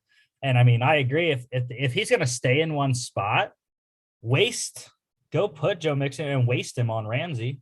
Put Chase in the slot and get him on someone like Eric Weddle. like Weddle's really going to play against Chase. There's no chance. I think it would be foolish not to just shadow your best, and make Tyler Boyd beat you. And I think if they do that, then I think Joe Mixon is a big part of their passing game then, because I don't believe Troy Reader and I can't remember who the other linebacker is that usually plays inside. I don't believe those guys are going to be able to play and cover against Joe Mixon, Samaje Perine out of the backfield, and CJ Uzama at tight end, and even Tyler Boyd in the slot if they have to cover him at some point. So, okay, so we're given. Did we have a vote on the coaches? You got I went McVay, and Chris, then you guys both went Bengals skill positions. I think McVay has the edge for coaching for sure. Okay, so we got Rams for coaching, Rams for quarterbacks. Chris, which way did you lean on skill? You went Bengals. Well, yeah, if we're doing overall, I would say Bengals, because I think the only thing that the Rams win is the receivers. Okay, so we got that's fair. Two especially if Higbee was in, then that might that would switch to Rams overall. Yeah, that would probably sway you. Because I think Higbee over Uzama. I think Bengals only have the running game going if Higbee's playing, but he's not, as you said. So current count is 2 Rams, 1 Bengals. Offensive line, Rams. 100%. Yeah, there's not much to discuss there. I mean, we've seen how bad the Bengals have been, but Joe Burrow kind of negates the poor line play. I mean, we saw in that Chiefs game, he was dead to rights so many times, and he was only sacked once. He got out of there a ton. Yeah. I mean, they shouldn't have won that game against Tennessee, getting sacked 9 times. No, that was insane. Yeah, I think you should never lose a game where you sack the quarterback 9 fucking times. I mean, I think unbelievable. Definitely elevates the offensive line play, and I think they'll be ready. They're going to call a lot of screens, a lot of, short, quick throws. That'll set up the long throws. That's the biggest thing. Are they going to have enough time to throw the long ball? And I don't know if they actually will have to have that much time if they keep throwing the short stuff. Jalen Ramsey is susceptible to double moves. I think he is. So if they're going to come out throwing the hitches and the quick outs and get Ramsey on a double move, it won't take Jamar Chase very long to get down the field. So, okay, so Rams offensive line, defensive line. That's also the Rams. Overall, with Leonard Floyd, Aaron Donald, and Von Miller. Yeah, it's honestly not all that. It's not close at all. Hendrickson is incredible, but it's pretty much 3 versus 1 on there. Yeah, I love Trey Hendrickson. But that's about it.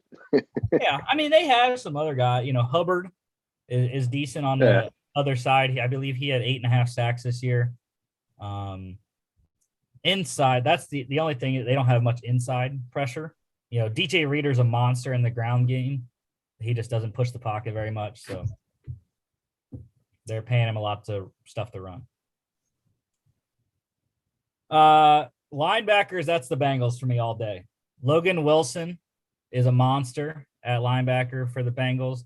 They also have Jermaine Pratt as well. So those two over Troy Reader. And again, I can't for the life of me think who the other guy is that the Rams have at linebacker. So Yeah, I agree. and then secondary, I think it's tougher than it seems. You know, everyone's gonna say Jalen Ramsey, but Yeah, Weddle's who else they have? You know, with Weddle's quite the downgrade. But who the Bengals have? I mean, Mike Hilton is solid. Eli Apple's not good. Yeah, I mean they have Chidobe Awuzie. He's good. Jesse Bates at safety is amazing. Yeah. Okay. Yeah, I would go Bengals on that, despite having Eli. I think Eli Apple is a liability. Yeah, I think that the secondary is probably the most even thing between the two teams. Obviously, like you said, Jalen Ramsey's the best of all the secondary players in this game, but overall, yeah, the Bengals have this. Yeah, as a unit, I think Jesse Bates makes up for a lot of the indeficiencies of the corners. And Mike Hilton, like you were saying, Alex, the best slot blitzing corner in the NFL, hands down. Former Steelers great. I know. Don't. Should have retained him, dude. The Steelers have no fucking corner. They've never had corners like that. They have Joe Hayden. Come on. I know he's solid for what he is, but you need more than Joe Hayden being mediocre. Hey, Joe Hayden produced the greatest game that I've ever witnessed at Heinz Field when he had the game-sealing interception to beat Tom Brady and the Patriots. Best game I ever watched at Heinz Field. To beat Brady. That was something else. That counts for something. So it's close. You know, we got Rams 4, Bengals 3, and this could tie it up. Special teams is so close. That is super close.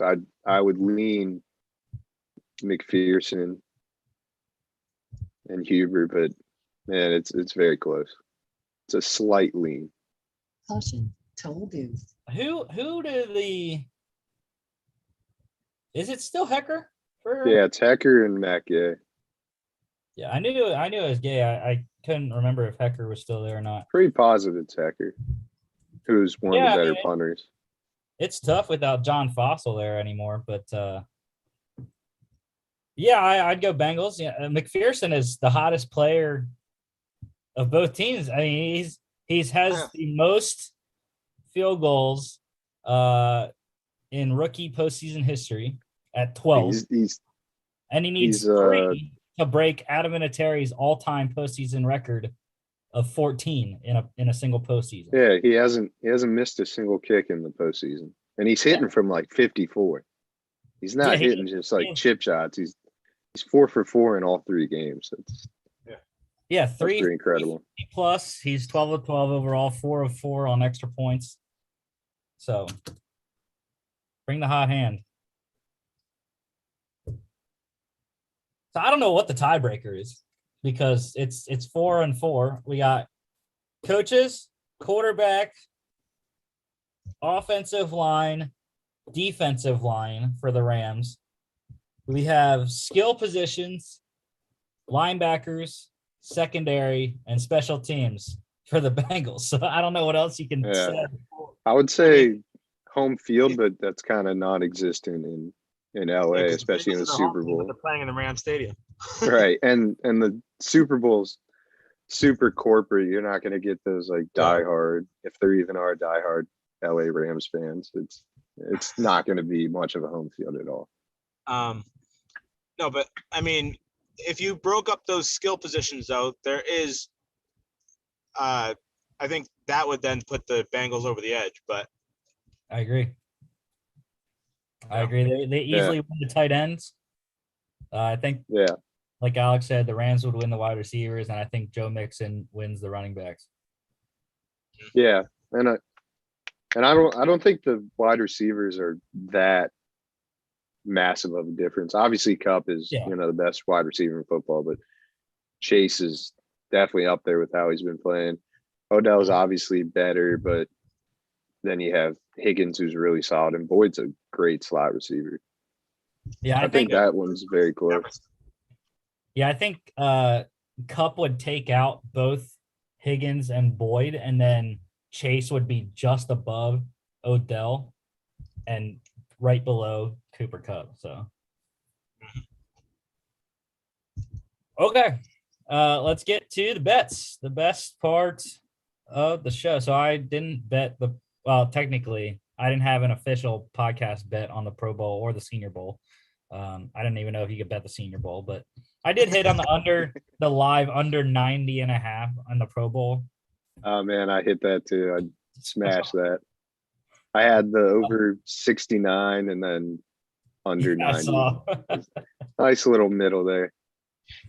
But these are mine that I have. Not very good this season overall. And these are strictly NFL. During the season, Alex, they were strictly, I would pick 3 spreads every week. And this is 28 and 37, not that great. How are you doing so well overall, and then the best one stinks? Because overall it's just picking the game, not the okay, spread. not the spread. Okay. That's fair. But yeah, I have hammered the Bengals money line. I got it at all these are on my offshore book right now. I'm kind of mad because I got it at 165. So I put 50 on that one to win 82.50. I like the under 48.5. Like I said, Justin with Wager for the Boys. He likes the over. I think the defenses, especially the Bengals, are so underrated. I think they're going to prove some people wrong. And this is going to be a semi-defensive game. I know I commented on BR Betting's one post of Super Bowl winner and score prediction of Bengals 23-17.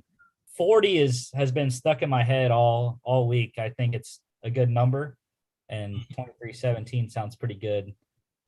So under 48. Yeah. What's that famous saying? Defense wins championships. Yeah, I think I've heard that. They gave up 3 points to Patrick Mahomes in the second half last week.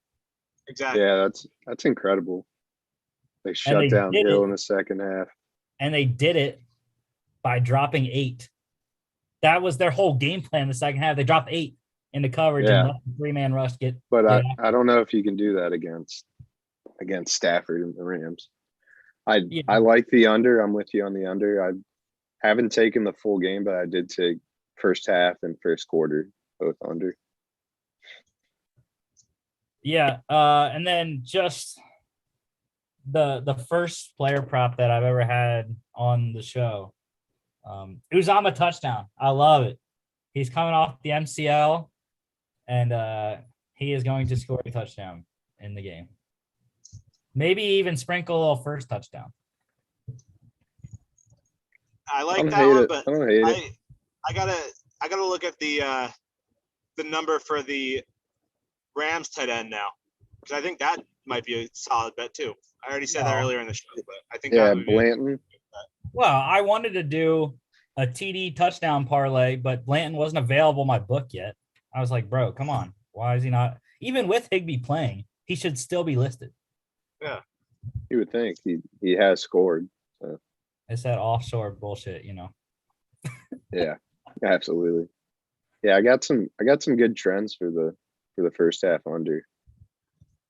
Yes. So now, Alex, give us the full slate pod best bets of Super Bowl 56. All right. Let me figure out what my favorites are.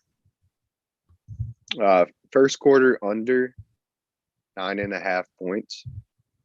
So since 1999, only 8 of 22 first quarters have hit double digits. We're seeing the Bengals, they're 13-6-1 to the first quarter under, and the Rams are 14-6 to the under. That's one of my favorites. I also really like the first half under. I haven't quite got there with the full game, but I definitely lean that way. One player prop is Matt Stafford under 5.5 rushing yards. So he's gone over this in all 3 playoff games. He had 6 yards, 8 yards, and 22 yards. But in the regular season, I mean, it's just unbelievable. He's not super mobile in the regular season. 13 of 17 games, he had fewer than 5 rushing yards. And then in 12 of the 17 games, he had 1 or negative rushing yards. Also, you got to factor in, I think the Rams are going to win. They're the favorites. So you think about those kneel downs at the end of the game. That might subtract a couple rushing yards if he is above, 6 or more. I was like that Super Bowl with Pat Mahomes, his rushing total it was at like 40 yards, and it somehow went under. I forget the exact number, but it was something like 29 or something close to that, and he was taking like 8-yard losses at a time to run the clock out. So I really like that one. And then I'm also going to go over 5.5 sacks full game, both teams. I really like this. Like I was saying earlier, Burrow got out of some insane situations against the Chiefs, and that total landed with 5 sacks. I think the Rams pass rush is way better. I could easily see 6 sacks in this game. Yeah, I gotta look at it. I might be tempted now that you're talking about sacks. If my book even has it, I gotta check.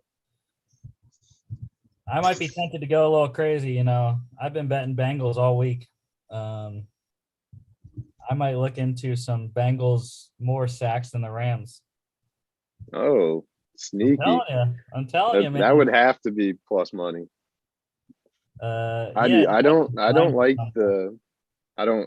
think the Bengals win, but if I was to bet it, I would do an alternate line. I'd do Bengals -2.5. I was looking, and there's only been one Super Bowl ever that landed 1 or 2 points. Mm-hmm. So I think if you like the Bengals to win, you got to think they win by 3 or more. Yeah, I gotta see. I also gotta look at. I forget what I was thinking about looking at when you were saying that. Just went out, just popped out there. But anyways, for my other ones for the game that I have that I've bet sporadically. So I told you about the 50 I have on Bengals money line. I need to put in another same game parlay, but the one I already put in on Tuesday, I think it was. I never remember what the 10-1, 15-1 is. It you take off 1 0 or take off 2 zeros? So if it's plus 1,000, that would be 10-1. If it's plus 1,500, that would be 15-1. So 15-1 here. Joe Burrow over 1.5 passing touchdowns. Uzama and Cup to both score. You're really riding this Uzama train. I believe in him. You must have had this in a dream or something. Well, he hyped me up when I saw the videos from the pep rally at Paul Brown Stadium earlier in the week when he threw the brace off. I was like, bro, he's scoring, Odell over 4.5 receptions. Michelle over 17.5 rushing yards. I was scared. I'm scared about that now with Henderson coming off IR. I just don't know how much they're going to use Henderson, and Sony's been getting the secondary carries. I like that. I can't imagine they just toss Henderson back in there. I know he was the primary back, but coming back off the injury. Yeah, I agree, Chris. Probably we'll see. But I mean, Akers has also been taking more of the load as the playoffs have went on, so that's kind of scary too. And then Higgins over 71.5 receiving yards. That's the little 6-leg same game parlay there. I like it. I got to look into one that I can do that's kind of as out there as the one that I hit. I think that was wild card weekend. I had a six player anytime touchdown scored parlay. Yeah, wild card weekend. And it came down to the last game. James Conner scored me the last touchdown I needed. So I remember that. Yeah. Nice. That's a great hit. Those anytime touchdowns are tougher than you would think. I also have 2 more. One I put in, actually both I put in yesterday, I think. Bengals to win by 1-6. That's plus 300. I like that. I would honestly play that. If you like them to win, I would play that before I played the money line. That's just way better value, and I can't see them winning by a touchdown or more. Yeah. And then I rolled with you and Hermo. I put 30 on it. The bet that you love. Opening kickoff. Let's go. I was just gonna say that one. I love that. I love that. I saw. I had to search, man. It was tough to find. Yeah, especially offshore. I mean, there's so many options. It's really tough to go through all these. But I heard a great interview. It was Pat McAfee, who kicked off for the Colts in the Super Bowl, and he said these are brand new balls. They're just like fresh out, and he said it's like just a piece of plastic. Normally they have the equipment trainers, they break them down for like 30 minutes before the game. They scuff them up so they're a lot easier to kick. They wear them in. And they don't do that because they send these balls straight to the Hall of Fame. So, and also, good point my co-host Greg made last night. These kick returns, this is their time to shine. You have to think these dudes are so hyped up to return that opening kick. Yeah, I love that. That's probably one of my favorites. Put that on my best bets for sure. I like that a lot. Trying to see if I can find the I see the total sacks, but where can I find some head to head? I don't know if it would be in the head to head because that's usually player v player. See, and then for the Super Bowl, they have these dumb things where it's like exact receptions. People are they're gonna win so much money on people betting that stupid stuff. Oh my god, yeah. I saw one today that was so dumb. It was MVP is on the losing team. It was only I saw that plus 3,500. It's only happened one time ever. That's got to be like plus $1 million to bet that. So like, how would that occur? Joe Burrow. Hendrickson has like 7 sacks. Yeah, Burrow has like 5 touchdowns and they lose the game. When would you ever not give it to the winning team? I mean, I could have seen it happen in the Eagles Super Bowl, but Nick Foles threw for 300 plus yards too.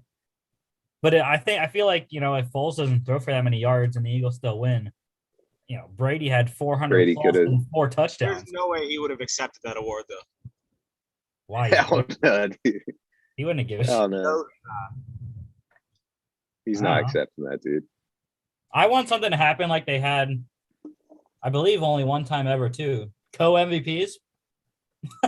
That would be incredible. Wasn't that Peyton and somebody else in like 2000? No, you're talking about season MVP. Oh yeah, that was the league MVP. Yeah. Yeah, I believe it's only happened one time ever. There's been co-MVPs in the Super Bowl. But, I don't know. Do we want to build something live on the show here?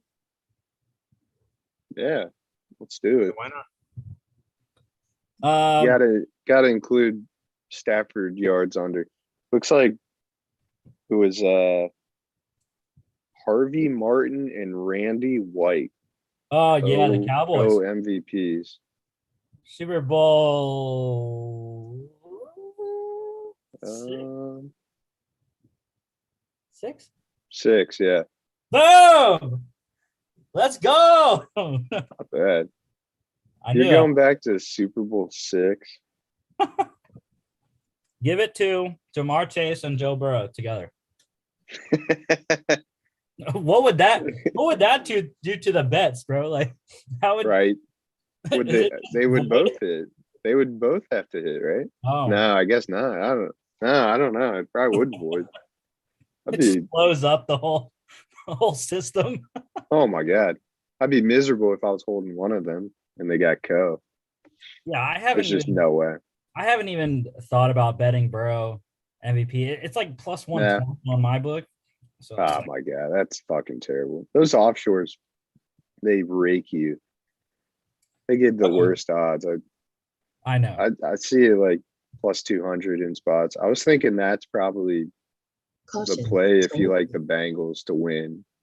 You go Burrow, and it's kind of a sneaky way to just get Bengals money line essentially.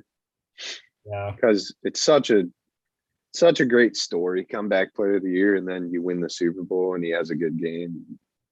The That Bengals would win, be- he's probably going to win. That would be interesting to see how many times that has happened. How many times has the Probably Super, never. how many times has the Super Bowl winning team had the comeback player of the year on their team? Yeah, that's That sounds like- incredible. I don't know where you find those stats, but Scenario there. I mean, you'd probably just have to go on the list and look, Right, comeback player of the year, compare Super both. Bowl winner. Yeah, exactly. I did see that no one has ever won a national championship. What else was it? National championship, first overall pick, and Super Bowl, Super Bowl, yeah. and Heisman. Yeah, it was believe it's awesome. national Heisman Super Bowl. But Joe Burrow's also him and Stafford have history in this game. Joe Burrow is the number 1 overall pick that has gotten to the Super Bowl in the least amount of years. And Stafford is the most amount of years for a number 1 pick to make the Super Bowl. That's a good nugget.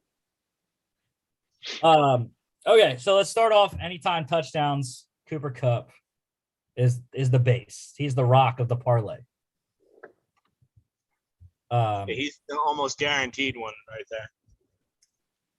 Yeah, and unfortunately, it drags my odds down on my offshore because I have it minus 200. So, do we like anyone else as a consensus anytime touchdown? I'm not going to dictate and make us put Uzama in, even though I want to. No, you got too much liability on that. But is there anyone else that we think for touchdowns? I think Chase is a little too obvious. Maybe Higgins. I don't know. Chase. Chase hasn't really been fine in the end zone. Yeah, like I believe he scored in the AFC Championship, I believe.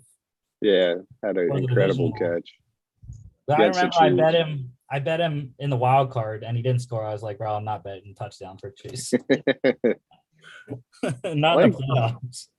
Yeah, I don't think Chase would be a good pick anyway because we talked about it earlier. I think Ramsey's going to be all over him all game. So I don't know if he's really going to even get the targets. So if we want to put a Bengal, dude, I mean, Mixon. I was thinking Mixon or Higgins.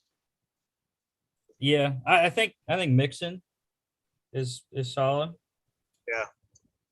So I have that at. Or P. Ryan's just going to snag the touchdown again like he did a couple of weeks ago. I don't know if P. Ryan's going to get the targets like that. Yeah. He did have a good game. Yeah, I have against the Mixon Chiefs. anytime at even money plus 100. There's some weird people on this list too. Like, bro, Brandon Powell. Like, come on. Bryson Hopkins actually is an interesting play though. Being the backup, he's now the number 2 with Higbee out. Tight end. Yeah. Bryson Hopkins plus 900 might be a little. Could be sneaky. And like, but why is Buddy Howell on this list? Tell me why Buddy Howell, the 5th string running back, is on this list. There's They're just Like, trying to steal money.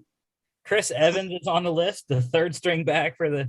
Actually, I don't even know. Yeah, I guess he would be over Travion Williams, who Yeah. is also on the list. Jake Funk is on the list. I love Jake Funk, but sorry, bud, you're not getting any offensive. No. Buddy Howe has 5 attempts all season. 0 touchdowns.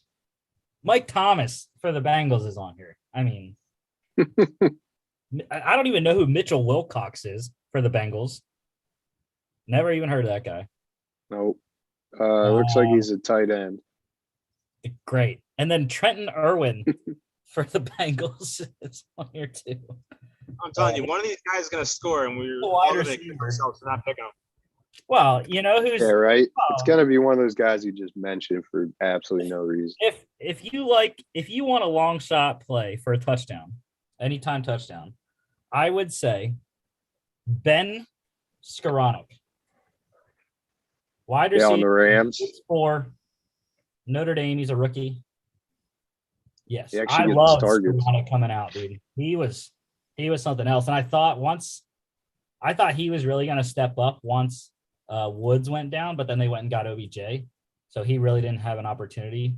But yeah, I mean, he's a red zone monster. He's 6'4". So Stafford's got 2 rushing touchdowns in the playoffs. yeah, he's also been hasn't he been stopped twice as well? I think I'm just thinking like a sneak or like a Philly special type of play. one is that should be a NFL official rule. You're not allowed to run the Philly special in the Super Bowl. Unless you're Philly, yeah. Yeah. Okay. Is there any bets for like Odell passing yards? No. I like that. I That'd would be totally fun. do that. There is. I can't put it in it. We wouldn't put it in the parlay, but I do have one on the specials page that is any non-quarterback to throw a touchdown is 11-1 that I have on here. To throw do a we touchdown, Do we like passing yards for either quarterback? I think Burrow, if you're looking at either. Yeah, I'm just thinking game script. I think that the Rams are going to be winning, so I think that the Bengals are going to be throwing more. Yeah. But On you think the Bengals are going to win? On mine, I can get Burrow 298 for plus 108. Oh man, that's high. I don't know that. I Yeah, don't many think he times. gets 300. Why yeah, not? I don't know. I don't either. Why not? I don't know. It's so Well, see how many actually- times he's done it. It's going to be too suffocating. Actually, especially I with their agree. offensive line. Actually, you know what? I agree. If they're only scoring 40 points in my script, he's probably not going to throw for 300. Neither is. So what I about would under? say Burrow gets over 250 though. I like that Yeah. more. I was thinking Yeah. 250. He hit exactly 250 against the Chiefs. But if I try to play 250 on my book, it's going to be like minus 1,000. Yeah, Because not worth it. 268 was 333. So we have Cub touchdown, Mixon touchdown, passing touchdowns. Like I said, I liked in my other same game, I have Burrow 2+. I don't know that. I mean, we talked about it before. They've only scored 4 touchdowns the entire playoffs. And they've got most of their points on the leg of McPherson. And I don't Caution, see that. told I you. don't see that changing in this game. Yeah, I agree. I think you should add McPherson over field goals. I gotta find that. That's probably in the specials category. Because I have one that's longest field goal. I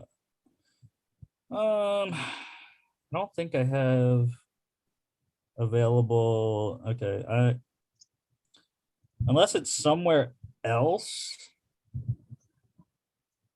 I don't see a field goal prop. I do have a points prop for both kickers. What's that? It's at 7.5. Yeah, I like that. I like that over. He does need 3 to break Vinatieri's record. There you go. I think I'd say that I think Taylor's a little conservative. Yeah, I agree.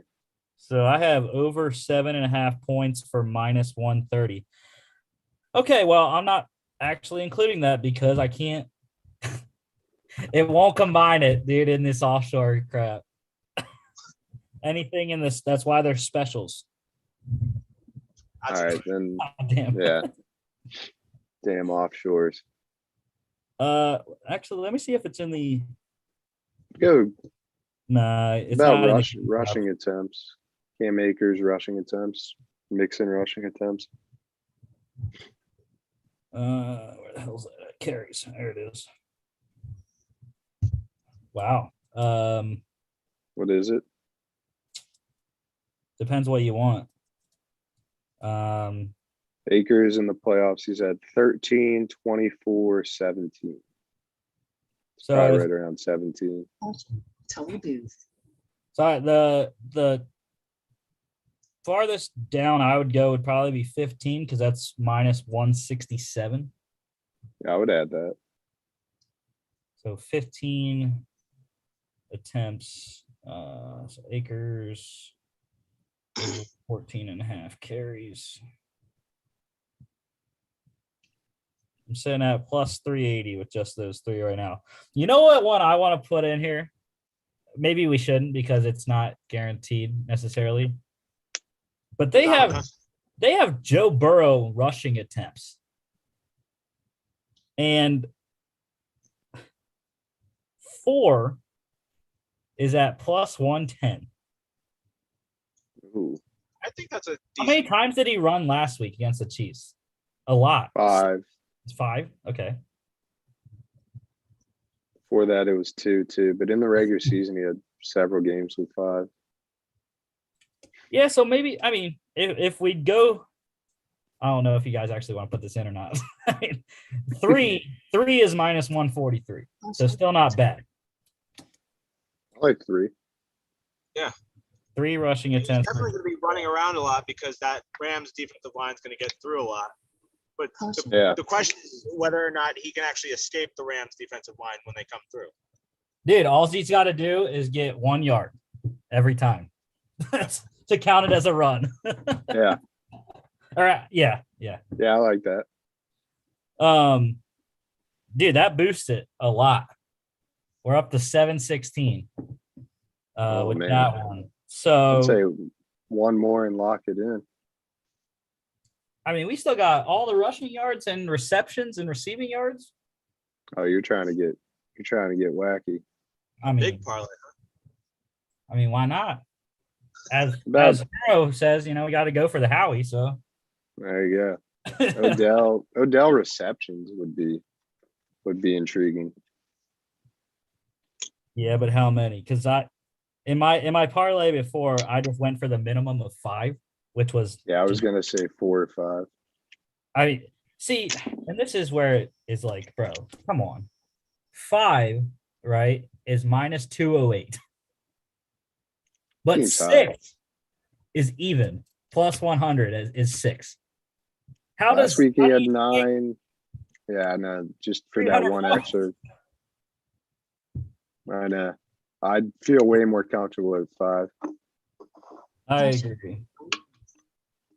That is, oh, good Lord. Plus, it's up to 11 to 1 now. Like that. Do we like any of the rushing yards? Where the hell did that go? Oh, there it is. I don't know. I guess, yeah. I guess not any rushing yards. Oh, except Sony. Right? What's You the number? liked it, right? Yeah, except I don't like that they changed it now.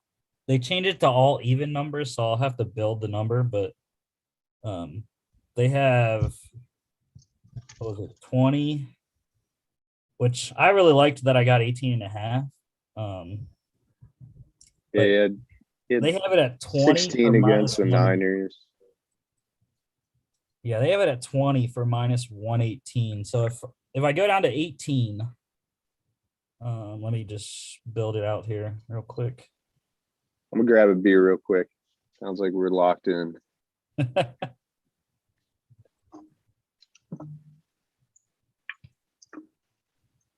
Okay, Chris. So I got 18 at minus 175. I like that. Um, I mean, he is. Well, is he the third string now, or is he still the backup?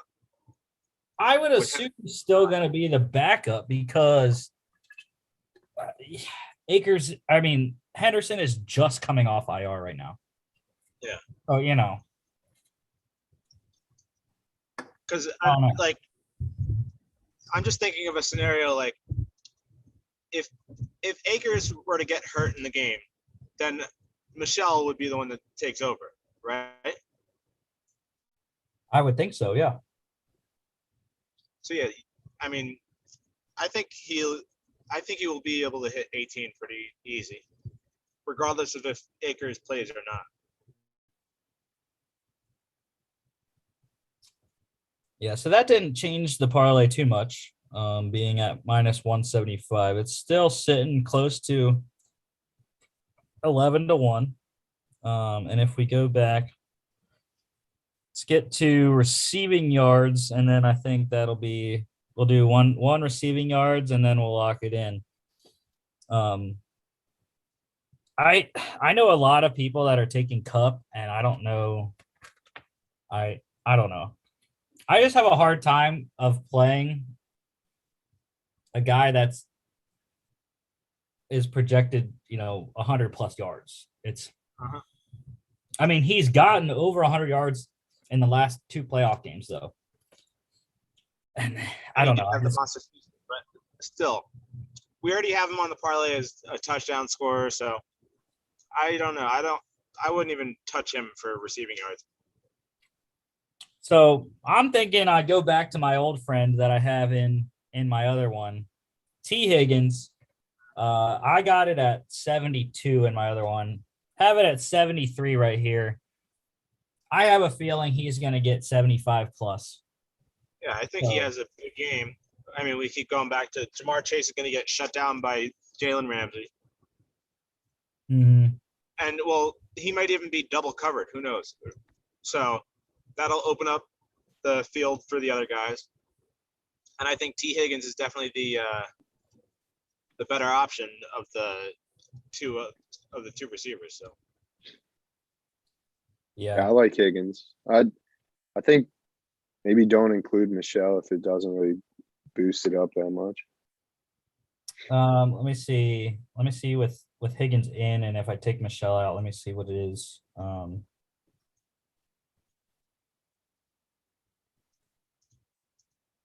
So when I add Higgins in, it goes to 33-1. Jesus. And if I take Michelle out with Higgins in, oh shit! Oh, come on! Now it took OBJ out accidentally. Man. Fat finger problem, That happens. Okay, so I think my book always has an issue with 6 legs because taking Michelle out and adding the Higgins in only puts it at 875. So, Oh fuck! So, and yeah, I'm gonna add Michelle back in, but of course I got to go. What about Boyd 4 receptions? You sit in one. That's minus 192. That gets it back up to 32.59.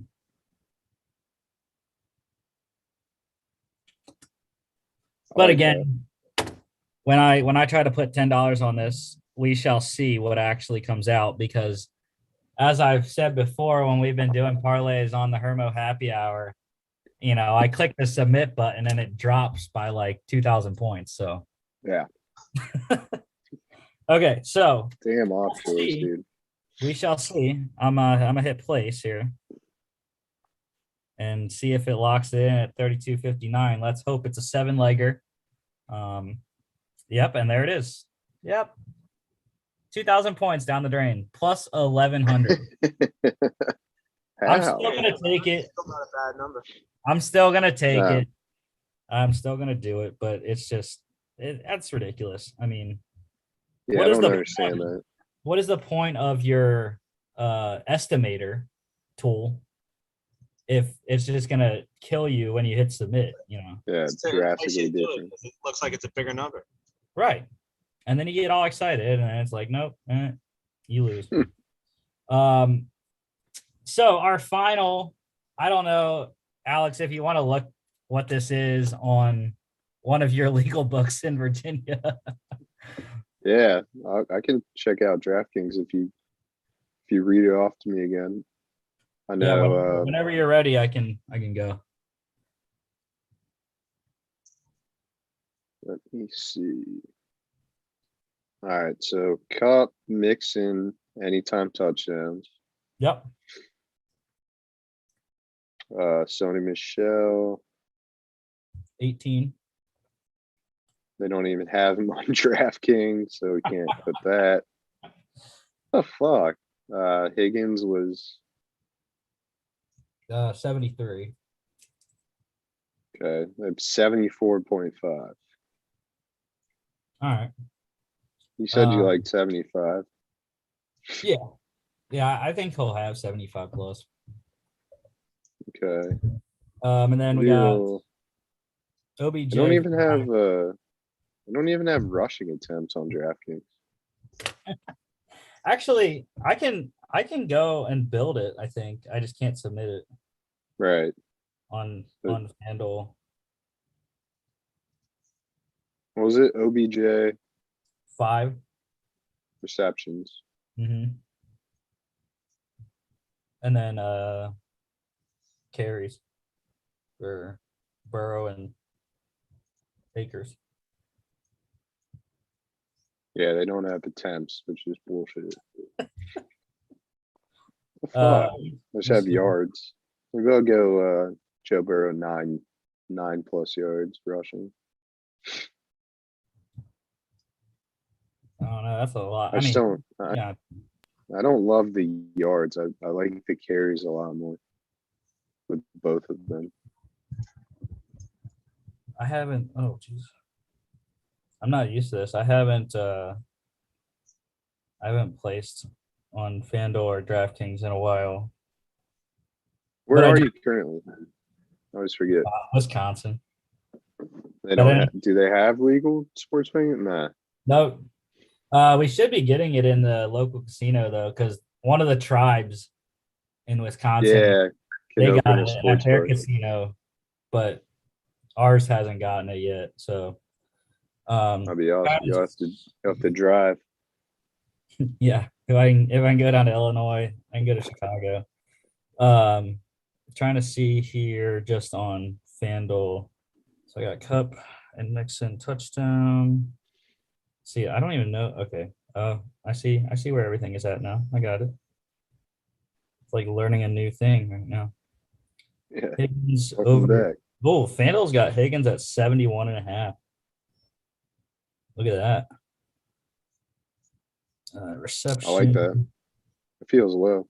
Oh, but they have OBJ at 5.5 receptions though. Where's the alternate lines at?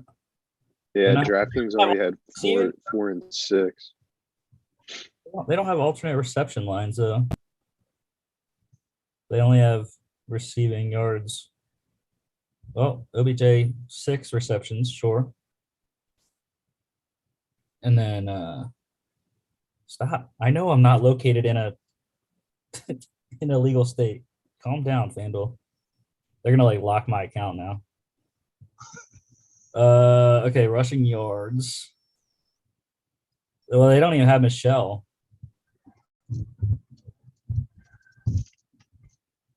Bro, what is this? Stop. See, but they have rushing attempts though. Wait, whoa. How do they? Okay, tell me this. How do they have Michelle attempts, but they don't have his yards? That's stupid. How does that work? They have Jamar Chase rushing yards, but they don't have what? This is stupid. See, and now I'm kind of happy. I can't bet on a legal book because they're all dumb. So yeah, I can't even tell you what it would be on FanDuel. Alex can't even tell you what it would be on DraftKings because they don't have the same stuff. But yeah, anyways, we got ours. If you have an offshore, you can get in at plus 1100. At least if your book runs the same software as mine does. Just checking out to see if there's any alerting NFL news, and it looks like there's not. So anyways, give me Uzama. A parlay that I'm kind of gonna lock in also is the tight ends touchdowns parlay, just for shits and giggles. Uzama and Blanton to both score. Yes. That I think I love that, which I can actually see what that would be right now. Just really quickly before we wrap up this show. My food is calling me. I'm sure your food is too, Chris. Oh yeah. Come on. If my screen would like to work with me, that'd be cool. Oh, that's gorgeous. Plus 1038 is the Uzama Blanton anytime touchdown parlay. Let's see what they rob me at whenever I lock it in. And they didn't rob me this time. So we're in. Uzama and Blanton both to score a touchdown plus 1038. I like it. And next Friday, we will be back with our 2021 NFL season recap. Our shows, our PowerPoints will finally say 2022. Whenever we have our show the Monday after next Friday. But yeah, we'll be back. Season recap. We will have visuals of what our preseason predictions were versus what actually happened in the divisions and how the playoffs brackets looked. And then we're going to look ahead to the 2022 season, just some early looks and what we think is going to happen, pre-combine, pre-draft, pre-OTAs, pre-training camp, everything. So that will be the show next Friday. And don't forget to follow both of our guests today at Wagers4TheBoys on Twitter for Justin and at Full Slate Podcast. Check them out on Twitter. Full Slate, Alex's podcast, full_slate_pod. So just give them a follow. Awesome guys to follow their picks on Twitter there. And also you can follow us too if you want, at FAA Podcast on Instagram and Twitter. FAApodcast.com is our website. Check us out here on YouTube, Facebook, Spotify, Apple Podcasts, and iHeartRadio. Thank you, Chris. And Alex is dropped out. But he said he had fun. He was putting in the parlay. So thank you, Alex, and thank you, Justin, as well. And as always, Chris, you're awesome, sir. Have a great Super Bowl Sunday, and we will see you back on Monday to break it all down. Let's win lots of money.